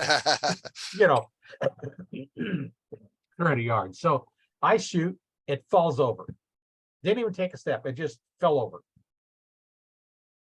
Like, okay, this is weird. Normally in a kill zone, they're gonna run a little bit, but no, didn't even take a step. It just fell over. So we get up to it, and I find one little drop of blood, not even as big as your little finger on the snow. That was it. And so we field dress it. Ain't found a bullet hole yet. No bullet. So we haul it back the next morning. I'm cleaning it, taking the hide off, and moose hide is really thick. The head and hide, it was a cow. The head and hide weighed 131 pounds. Oh, geez. That's no meat. There was over 500 pounds of meat in this moose. So I've got it off. I've got the head off, and I'm still not finding the hole. So finally I pull it back. That bullet hit right at the base of the skull, right in the spine. No way. Yeah. And then I'm thinking, it's like, I know I wasn't that far off to the left. Right. My distance was on, because that's right about the height I had it shooting. And then I happened to think back, when I sighted that rifle in, I sighted in at 100 yards, and I was just slightly to the left, because the deer was pointing to my left. It was just off at 100 yards, slightly to the left. And I didn't even think anything about it. Well, slightly left at 100 yards, and you're out at 300 is left about several right. feet. And so now I'm shooting several feet left, not even thinking about the fact that I was off. As later when I was thinking about it, that's why I was missing it. Right. Yeah. Because I was shooting, my first shot would have got it if I'd have had been sighted on. The left and right would have been, my horizontal adjustment would have been correct. I'd have got it the first shot. 200 Right. yards standing. Yeah. And that's like, you'll learn, it's, and I should have known that. I shot on a rifle team for 3 years in high school. And there, we had to be real precision, because those targets, the NRI targets, the 9 ring was the diameter of the 22. We shot 22 rifles. The 9 ring was the diameter of the 22. The 10 ring was, if you take a straight pin, like you use for sewing, for holding stuff together, you put that in a dead center of the 10 ring, it covered up the ring. So if you were off by any more than half the width of the 22, you can only get 9. Oh, wow. It took it, and there was actual 10 rings on it. A lot of the targets you see only have 5 rings. These had actually 10 rings. So if you hit the last ring, you got 1 point. And we never liked doing that, but yeah.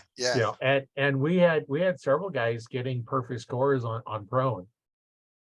The perfect score eluded me the whole 3 years in high school. It eluded me, that perfect score. I'm getting 98, 99s, but I would take one and be off by half the distance, more than half the distance of a 22. And that was on your 50-foot targets. That's great shooting though. Well, and just for fun afterwards, we take the empty 22 shells and set them up down at the end of the range and shoot them. Oh, wow. Oh, but that's, so my steady stick, I always have it with me. As long as I got a left arm, I have my steady stick with me. And it's like, why do I want to carry another stick when I can just use that? You put it in your hip, and I shoot high-powered rifles that way. I shoot my .6 that way, because it's how I've shot. There are a lot of guys that are really good shots, but they've always shot off a bench. And a friend of mine's a guy that he guides pronghorn hunts, and he says probably the biggest problem he has is guys shot off the bench. They did all their practicing off the bench, and then he goes, but we shoot off sticks. And he goes, it's a lot different. And so they get out and they throw the sticks up and they just miss. And he said, they just not used to shooting off the sticks. It's a lot different than a bench. Well, I use the bench to develop loads, being reloading. I've worked up a load for my 270, my .6, where on the 270, I put, when I do them, I'll split the grain. There's a min and a max grain you can put in a shell. I'll go right in the middle, and I'll go by half a grain down, and I'll go by half a grain increments. That's not a lot of difference, and some of the powders for rifles, it might be 3 of those little cylinders, might be the difference. And I worked up a load for my 270, and I was at the range, because I'm using a bench, because I'm working on what's the best round for this bullet, or what's the best setup for this gun. And I put 3 shots in the exact same hole. You could not tell there was more than 1 shot in it. Oh, wow. And for my 6, you could tell that there was 3 shots because I was off by a millimeter on each one of them. You could see that there was 3 separate little shots in there, but it was still in the same hole. And that I did kind of the same thing when one time, but when I shoot aluminum arrows, that's before carbons come out. And I wanted all my arrows to weigh the exact same thing. Right. With the tips on it. So I had the tips in there. So I took the shaft that was my length, I put the nock in there, and I fletched it, and I weighed it, wrote on the shaft what it weighed in grains. Then I took the tips, because when I had to start buying my bags 100, so I'd go through and I'd find them and I'd weigh them out. And now that I put them in there, and then I'd weigh everything, and on some of them I was taking and filing the back of the insert for the tip to get my weight. I got a whole dozen arrows, less than a half a grain difference between the whole thing. It makes a difference. It really does. Now, did it really make a lot of difference? No, not hunting distances. No, no. But I just did think that that your once. group, do you think though that it made a difference on your group? Yeah, it will. The biggest part of the group was I was shooting double X78s, which is 1.5 thousand straightness, which is in aluminum, that's the straightest shaft you could get. And a brand new shaft is going to be that 1.5 thousand straightness. And if they're all the same weight, you draw back, you put the same power, they're all the exact same speed. Believe it, because they're all the same weight. So now then they're going to drop and group better. Now with carbons, you can get 1,000 straightness. And I have on mine, when I have my Comp Pros, which are 1,000s, I shoot PSC shafts because I'm a PSC dealer and I still got lots of shafts. So I shoot them, and they're really a tough shaft. And with a 1,000 straightness, I can put my broadheads in the X-ring. Now, I had some PSC come out with what they called the Hunter shaft one time. I don't think they even have it anymore. It was a 7,000 straightness. I couldn't group in the X with the same setup. I could not get them to group in the X anymore. I get them to group in the white, in the white part, but I couldn't get them group in the X anymore. That's a 7,000s to a 1,000s. And I had a buddy of mine, he was shooting one of the Beemans, and I think it was a 3,000 straightness shaft. And I said, here, Jim, try these. Same draw length. He's left-handed, I'm right-handed, but same draw length. So I said, try these. His groups were much tighter by shooting my 1,000 straightness over his 3,000 straightness.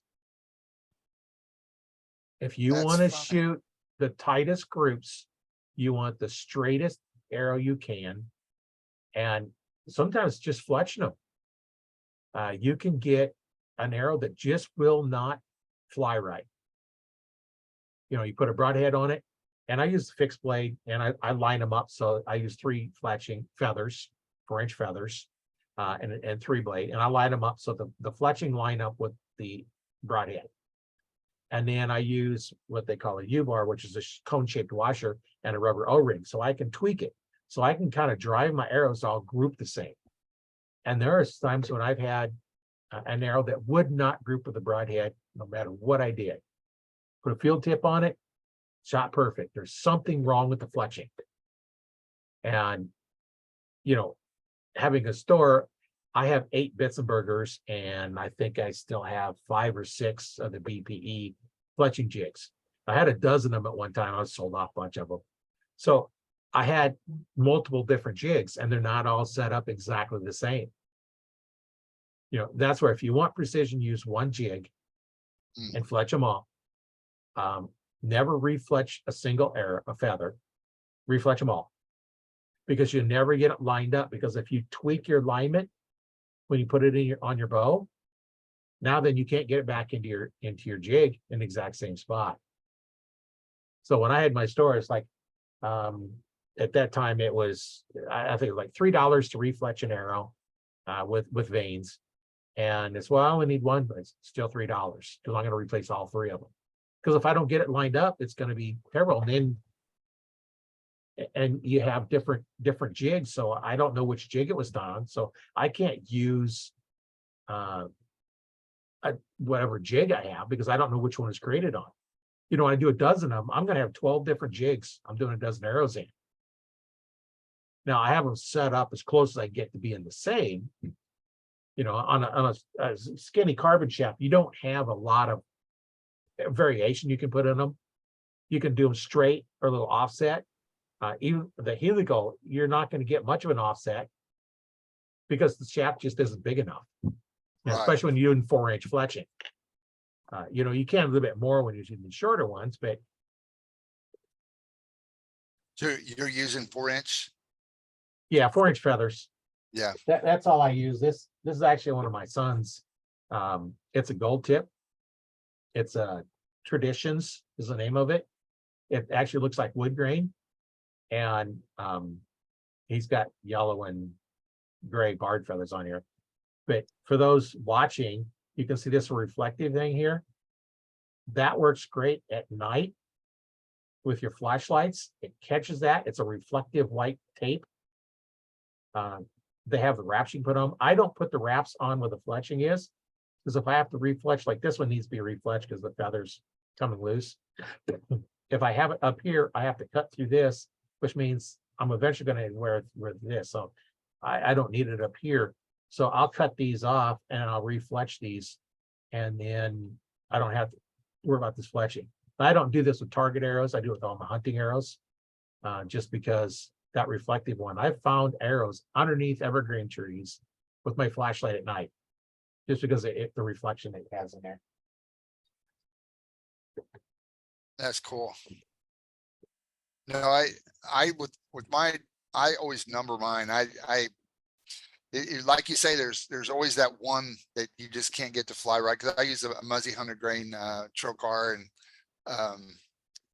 there'll always be one. And so I have mine numbered 1 through 6. I use that I take hunting with me, and I know that all those are going to fly true. But I do have a couple that for whatever reason they just won't work right with that Muzzy. Yeah, that's always a good idea to number your arrows so that you know which one you're shooting. And I've talked about this in one of my podcasts a while back. You know, you got your 5 spot, and for some reason, you know, you're doing good on your, you know, you go left to right, middle, left, right, you know, and top and bottom. And it seems like always that 5th one is way out of whack. I'm like, well, if you have them numbered, shoot number 1, 2, 3, 4, 5 in that order. Well, it could just be you're getting fatigued or something by the time you get the 5th one. So shoot them in reverse order. And if it's still that one messing up, you know, you're shooting arrow 1, 2, 3, 4, 5, pull number 5 out and put number 6 in, and now shoot it. Now, if you're not doing, you know, the number 5 arrow has got something wrong with it. You take it out of your cycle and you look at it. You know, back when aluminum, it could be a bent arrow. I've had that before at a tournament, you know, the 3D indoor 3D, and I've got, I don't know, 3, 4, 5 arrows with me, 6 arrows. I forget how many I had now, but I always pick the same one. I shoot this one, I shoot this one. It seemed like that 2nd arrow, I kept, for some reason, one was going to, and I used to get in the habit when I'd pull them out, I'd spin them on my back. You know, it's not a broadhead, it's just a wheel tip. You spin it in your hand. Yeah. And I hadn't done that. And I think I got 2 or 3 5s out of one arrow I was grabbing. So I spun it. Sure enough, it was bad. You know, it took you out of the 10 to the 5. Yeah. And you know, good thing it wasn't a tournament. Like, I think a true hunting class should be scored differently. You know, you got your hunter class, which means you use hunting equipment, but there should be, I think it'd be cool to have an actual hunting class. They're scored, if you have a 12 ring, you're scored a 12, 10, 8, -5. Yeah, that's the deermen. That's the way they do it. If you don't hit a vital, they take points off. So you have to be, you don't take a lot of chances because, you may be a few points ahead of somebody and then instantly you're way behind just because, you miss. But it's a lot of, I really enjoy that part of it. And the other thing that they do is they'll purposely leave a limb. Like if say you're shooting at 30 yards, well, at 25 yards, there'll be a limb in the way. So you have to kneel down and shoot off of one knee because they're trying to make everything as realistic as possible. I think sometimes that's overkill because I think if that was the case, I probably no more than I practice shooting off of one knee, I would have either tried to move or wait for the animal to move. But still, the theory is sound. I mean, it's a good idea, but. And that's why I've seen some where they'll put a target out at 5 or 10 feet. And knowing that people do not know how to shoot super close targets. And, I just thought, I was like, why'd you put it that? It's like, because too many people miss it. A lot of people miss it. And I've talked to people, it's like, well, I'll just sight down the arrow. You ever shot that way before? No, I'll just sight down the arrow. You ain't going to hit anything. If you're good, you're lucky. It's to make people think, what's a close shot, say it's a branch that's at 5 feet, then you got to know what to do. There's a branch there and I'm going to hit this branch, or you're blind, you've got, maybe you got a metal bar and you're blind that's coming right at that point. You're going to hit that and, if you're lucky, you just wreck your arrow. If you're unlucky, you wreck your blind and your arrow and you get hurt. So right. that makes you think. I shot an ASA tournament one time and we like the last next there was like 5 targets left and the first 4 there were it was really dark. We were down in this creek. There was a lot of trees. It was hard to see. And then you walk the last target, you walked out and there was a giant buffalo in this wide open field and it was really sunny. So your eyes kind of had to adjust and all of us misjudged the distance on that thing. We all thought that he was way out there, but he was only 30 yards. It was just this giant buffalo and we're all shooting for 50 and he was all of a sudden just you come out of the dark and he's all bright and he looked so close, and or he looked so far, and we're like, okay, no, we all goofed that one up. But my brother had shot that target before, and he was giving me grief because he didn't tell me that's what I was going to do, and sure enough, I did it. But he made sure I shot before him. So, but yeah, that really does throw you off, though. Yeah, it can throw you off when you're and you have going from the dark to light and, or from light to dark, your eyes aren't adjusted and everything looks dark. And, good optics is another thing that, I discovered a while back that was really good. I had one guy's like, he went out doing some spot and stalking and, he went out and bought a set of Leicas or Steiners. I forget which one it was now. Then there was like $1,000 for the binoculars. Now that I don't know what they are now because I haven't priced them recently. And it's, why would you spend that kind of money? I've got a set of Tascos that I got as a 5-year present at one place I worked. What am I going to get? I don't want to like, give me the binoculars, and he says, when you're out there for that long looking through them, it can make a lot of difference in how tired your eyes are. So I was at this 3D tournament and we had a pig or a boar, it was a black target. I think it was a pig in the shadows. So it wasn't really, you couldn't see it really well. So I've got my Tascos up there, close one eye doing the thing, and then you open them up and try and get adjusted and try and see where the ring is because I can't really make it out because it's far enough away.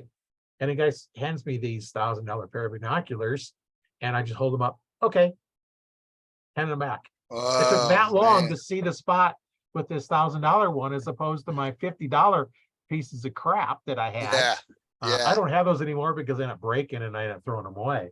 But now I've got a little bit better binoculars. I don't have any of those real high dollar ones, but you know, I've got better quality optics, and you know, that's a difference between, you know, buying quality stuff and buying, you know, the cheap stuff. And you know, I was amazed. I just hung it up and like just a little twist on the thing to focus in at the distance, which was almost perfect because he was using them earlier. And I look at, oh, okay, that's where it's at. It just really took, you know, a matter of seconds. I handed them back to him because I wanted to know where the spot was at. Because a lot of Yeah. times you'll see where there's a little dark different spot color, but that's maybe because that's where everybody's hitting. But that ain't the ring you're trying to shoot. It might be off. So you can't go by where the holes are at. You want to look at where it's at. And sure enough, there it was. Yeah, I did that with a turkey one time. I had a turkey 3D tournament, and they had a turkey in the brush, and you were in the bright light, but the turkey was back into the trees. And the first guy shot, and you just heard a clank, and he hit low and hit the stake. Oh, And I was like, oh, so I know I don't want to do that. And so I was able to kind of, like you said, everybody was trying to shoot where everybody else had shot. Everybody was shooting kind of high on it. It was the actual ring was lower. And I actually made a good score on that one. And I was pretty proud of myself because I got the highest score on that. And a little bit later in the tournament, they had another turkey, and I whiffed on it. Didn't even score on that one. And I was like, oh man, how in the world did I hit the 12 ring on that turkey and then walk over here, a lot easier shot where I can actually see what I'm aiming at, and I don't even score, but that's 3D. that kind of almost reminds me time I was out bow fishing, and we had these, I forget what it wasn't carp, but it was some other garbage fish like that out there, and I'm shooting them, and I'm missing every one of them. This is a great big old fish. Then this gar comes swimming by, about a 1-inch diameter. I hit it.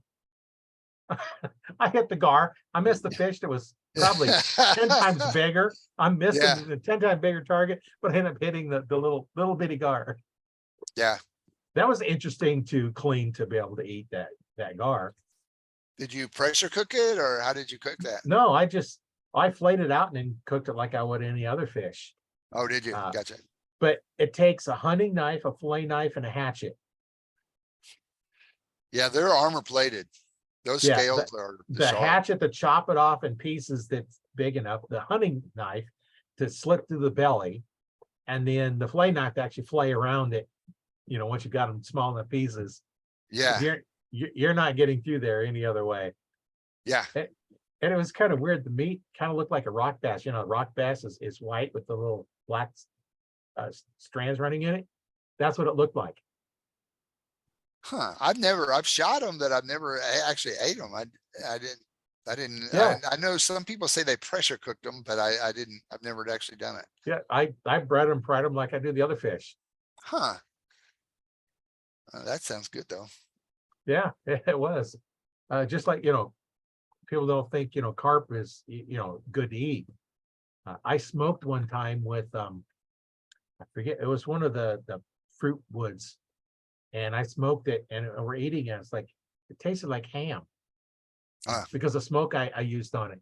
Yeah. And everybody says they got all these bones in them, but when you look at, you know, what's the bone structure in a walleye and stuff like that, it's the same bone structure.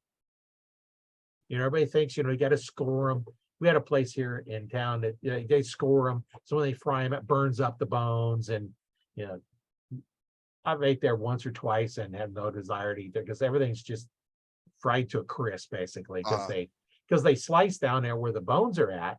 So they burn up all the bones. But in the meantime, there's no meat left. It's all fried. It's almost like a chip, you know, on the outside. You have to get past that to get into any kind of the meat.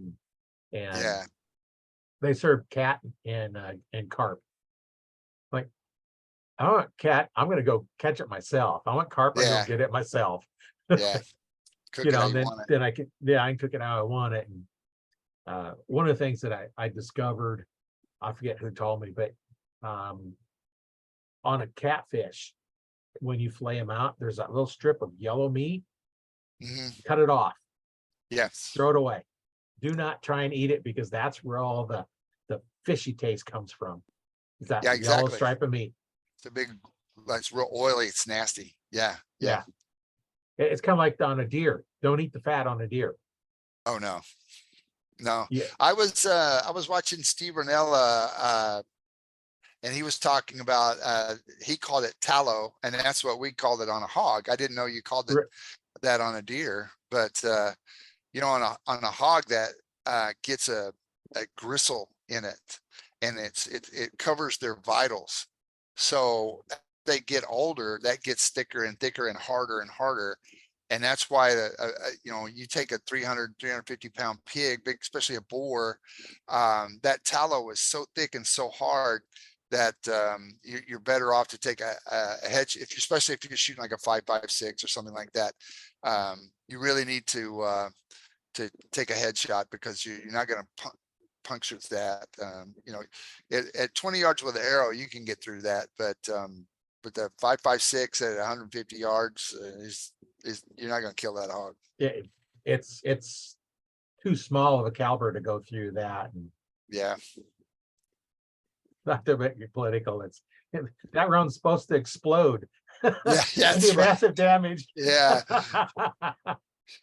Yeah.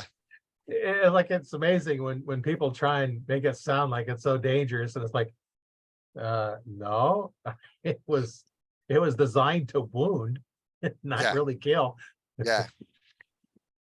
Because Yeah. a wounded soldier takes another soldier or two to pull them out. Right. Yeah. A Especially because dead it kind of soldier's left tumbles. there until the battle's over. Right.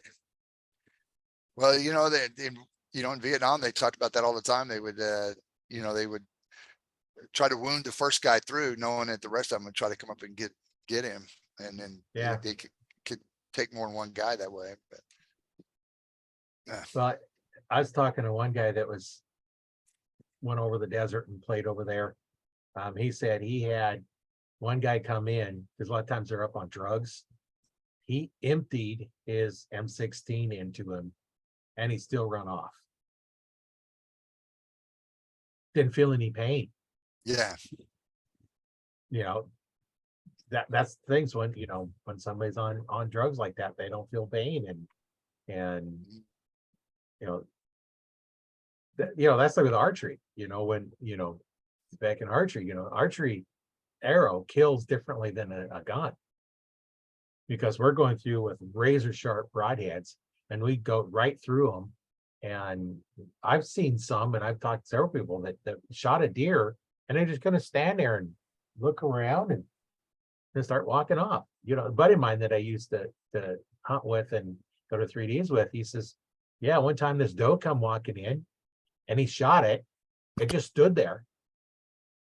And he says, must have missed. He got another arrow ready. Next thing you know, here comes this buck walking in. So he shot it.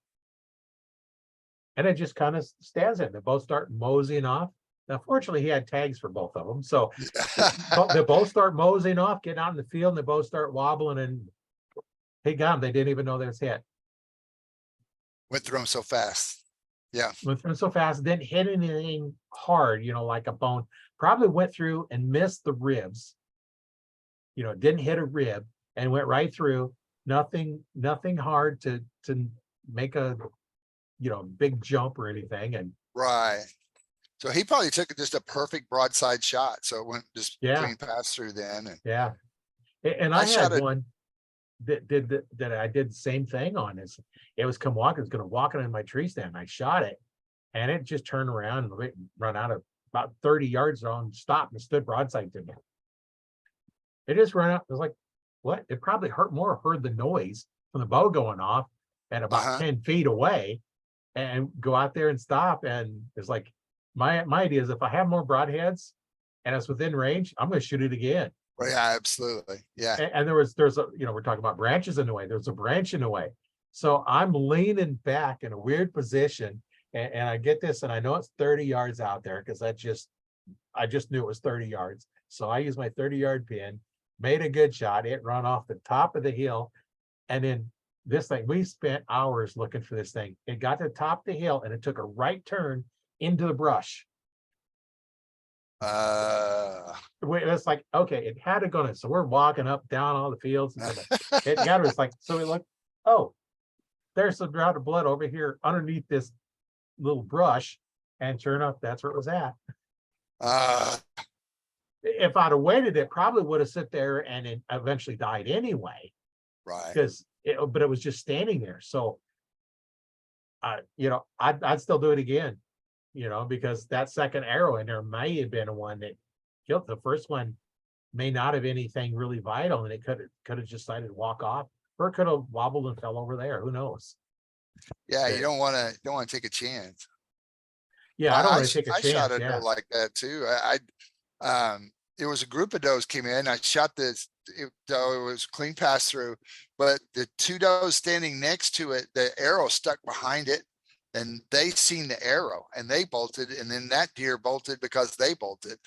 And then I was watching, and I seen it kind of wobbling, and then it sit down and get up and take. Then it finally it passed, but I don't think it would have ran if the other deer wouldn't have got by the arrow, but and they took off too. But Yeah, they do some weird things, don't they? yeah, it is funny where they do, where sometimes you end up finding them. I had one that fell in a hole, and it was my buddy that, and I always tease him because he has to call me whenever he shoots a deer. He's colorblind. He can't see blood, but he actually found it of all the people, but he happened to notice its ears, and there was a tree that had fell over, and it was the hole that the roots were in, and it had growed up in there, and it had just kind of slid down in there. But we had lost a blood trail a little bit before that. We were just kind of, you know, doing a circles pattern, trying to figure it out. And he just happened to see its ear, or we would have probably never ever found that thing. But I was like, man, I'm glad you seen that. And he goes, well, I can see white, I just can't see green and red. Yeah, that's pretty bad when you can't see green or red. Yeah. But you know, he's I've always told him he probably needs to get one of those thermal monoculars. Maybe he could find it, but yeah. No, we've always kind of teased each other about that. But I do have a friend that he has a thermal monocular just for that, because he's colorblind, and he keeps that with him, and he'll scout around. If he's setting up in the tree stand at dark, he'll look around just to see what that noise was, whether it was a armadillo scurrying around or actually a deer sneaking by or something. But yeah, those can be an advantage too, because when you get one down, you'll still pick up the heat signature on it, and you might be able to go to it because you'll see it laying down and start walking, and as long as you left it long enough time to actually die. Yeah, I had one that when I was moving my stand up further north because they were coming through after shooting time, so I wanted to move up further where it's coming from. So I move in there and I get in the tree stand, and I hadn't been in there 5 minutes, and one come running down. Well, some kids out walking around because it's public park, and they were walking around and kicked it up a little bit earlier than I'd expected. So I shot it, didn't really make the best hit on it. So I got down and I waited, found the start of the blood trail, and then I waited for Randy to show up, and then we started walking down, and sure enough, about 30 yards down the trail, it gets up and runs off. They were predicting about 5 or 6 inches of snow that night. Okay, we can't chase it. So we walk straight out, so we knew to come in. So we come back the next night, and I told Randy and his son, we're looking for a lump of snow. It's covered with snow. And this has been 24 hours after I shot it. And it got it back in, you know, it was a gut shot. You know, one of those, if you hunt very long, you've made one. So Absolutely. We're walking around, and I seen this lump, and I went up, and sure enough, it was snow covered. Here is my deer. And the legs were froze, but the body was still warm. So Now, it had and it was been about there. 30 yards away from where I got it, kicked it up the first time. It only ran about 30 yards and lay down again and died. But Oh, we wow. left it alone. Right, right. Left it alone and come back. And between the snow insulated a little bit, Mm. because it was down into below freezing. Otherwise, the snow wouldn't have stayed. I don't remember what it got down to, but it was supposed to get down into, well below freezing. And, the legs had froze, the body was still warm. So it hadn't been dead for that long, but it laid there and then died. And so we cleaned it and drug it out. It's good food. Yeah, guys make the mistake of jumping them too many times, and then they never do find them after that. But You do can it back once, out. you're done. You got to quit, because it's even a good hit, you bump them too quick. Yeah, yeah. When in doubt, back out. Yep. And just wait, and you might have a good shot. And I know one time I ended up hitting in the back artery and the back hip. Now, as you get older, I see two sets of pins. My right eye is my dominant eye, which is nice, clear set of pins. My left eye, which was not as clear, was a weaker set of pins. I don't even notice them anymore. So I never noticed the second Wow. set, Right. because for so many years, for actually a few decades, I always just seen it with the right eye. My mind just blocked out the dim set of pins. Well, what happens when you get older? What starts forming on your eyes? Cataracts. Yeah. Yeah. And so my right eye is now not my clear eye. My left eye is my Um, clear eye. So I knew that pin was right where it's supposed to be when I shot. And I hit the artery in the back hip. So when we found it, it's like, I couldn't have been off. I know that pin was right where it's supposed to be. I didn't know anything. I didn't know this at the time, that my right eye had gotten blurrier than my left eye, because it wasn't enough. It was just enough that my mind picked up the wrong set of pins. right. So I go down to the range, and normally when I go down to range practice, I close my left eye. Nailed it. Now, open up both eyes. I missed the target. I was shooting at the right eye on the 5 spot. I missed the target with both eyes open. I'm like, what? So then I closed my left eye, right on both. So then I figured out, oh, my left eye is picking up the pins. So now that I'm try blinking my left eye to force my right one to pick up the correct set of pins. And then I discovered with a hooded sweatshirt, because I always wear a baseball cap. I don't have it on today for some reason, right? Because my hair was wet when I started. But I wear a baseball cap and that hooded sweatshirt. When I turn my head, the hood doesn't move, blocks my left eye. So now, as long as I have a hood on, my left eye gets blocked. I can't pick up the left eye pins. Now, the right ones are still blurry. It's kind of weird. I don't know if anybody's ever had this before, but when I look at my fiber optic pins, it has a black dot in the center of the fiber optic pin. It looks like a donut with a black dot in the center of it. That's why I did long range shots. No, I'm not taking them, because I'm not going to be able to see them good enough to take a long shot. So, Right. 40 yards is kind of pretty much, limit. I'm not going to try going any further than that. And I generally always try to set up for 20-yard shots. Right. But the darn deer, they never paid attention, always coming closer. They never read the script. No, my first deer was 40 yards. I've shot a couple since then at 20, but all the rest I've been closer than 20. Yeah, most of mine are 20 to 30. Very seldom do I have to shoot more than 30. Yeah. If I do, it's because it totally came in. And a lot of times, I have to feel just right to shoot over 30. It's because I'm so set up for 20 to 30 that there's a couple of spots on my favorite stand that they could be out there 40 or 50, but they're coming in. I mean, they'll come Right. in closer if I just wait. So no sense taking that long shot. Yeah, no sense taking a long shot if you know they're coming in. And I remember one time when I was down at the dealer school down at PSC, they was telling about a group of people that come in one time, and they had, we call it bionic deer, which is a steel plate with the vitals cut out. So you're going to wreck your arrow if you don't hit the vitals. And they had guys and girls in the group, and they says, okay, how far you think you can shoot this away? And of course, all the guys says, oh, I can shoot this at 50. Clump, destroyed the arrow. I was like, well, I can shoot this one.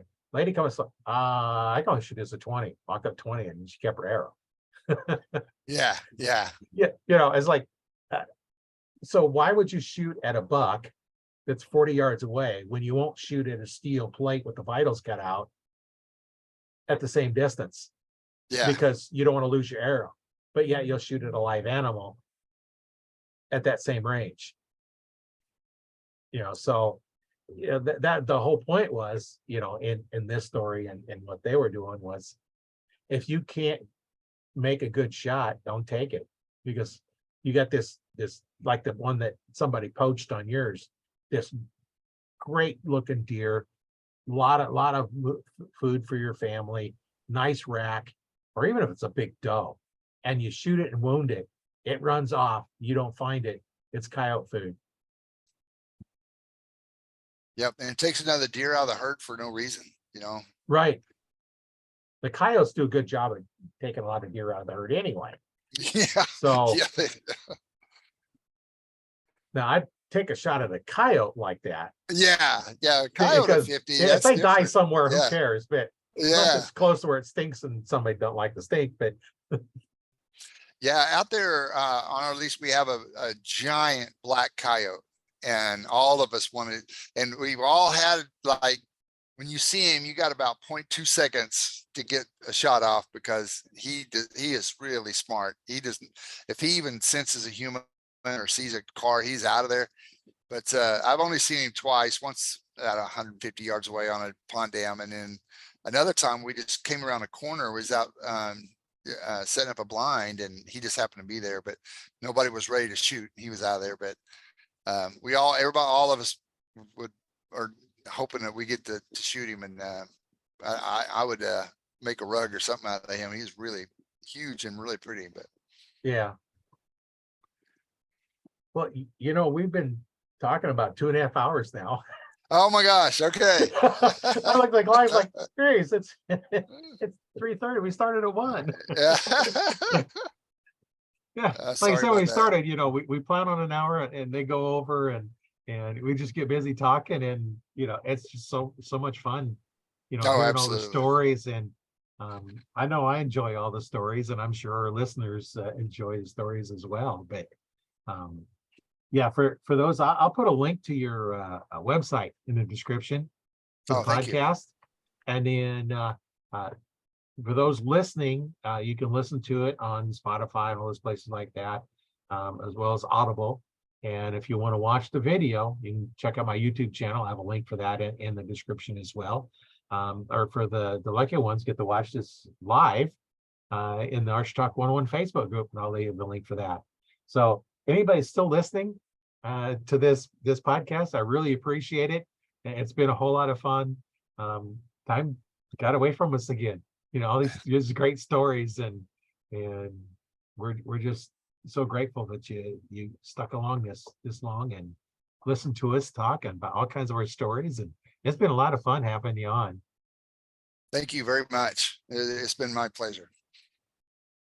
Yeah, my name is Roy Canterbury. I've been host Nick on Archery Talk 101, and we'll see everybody on the next one.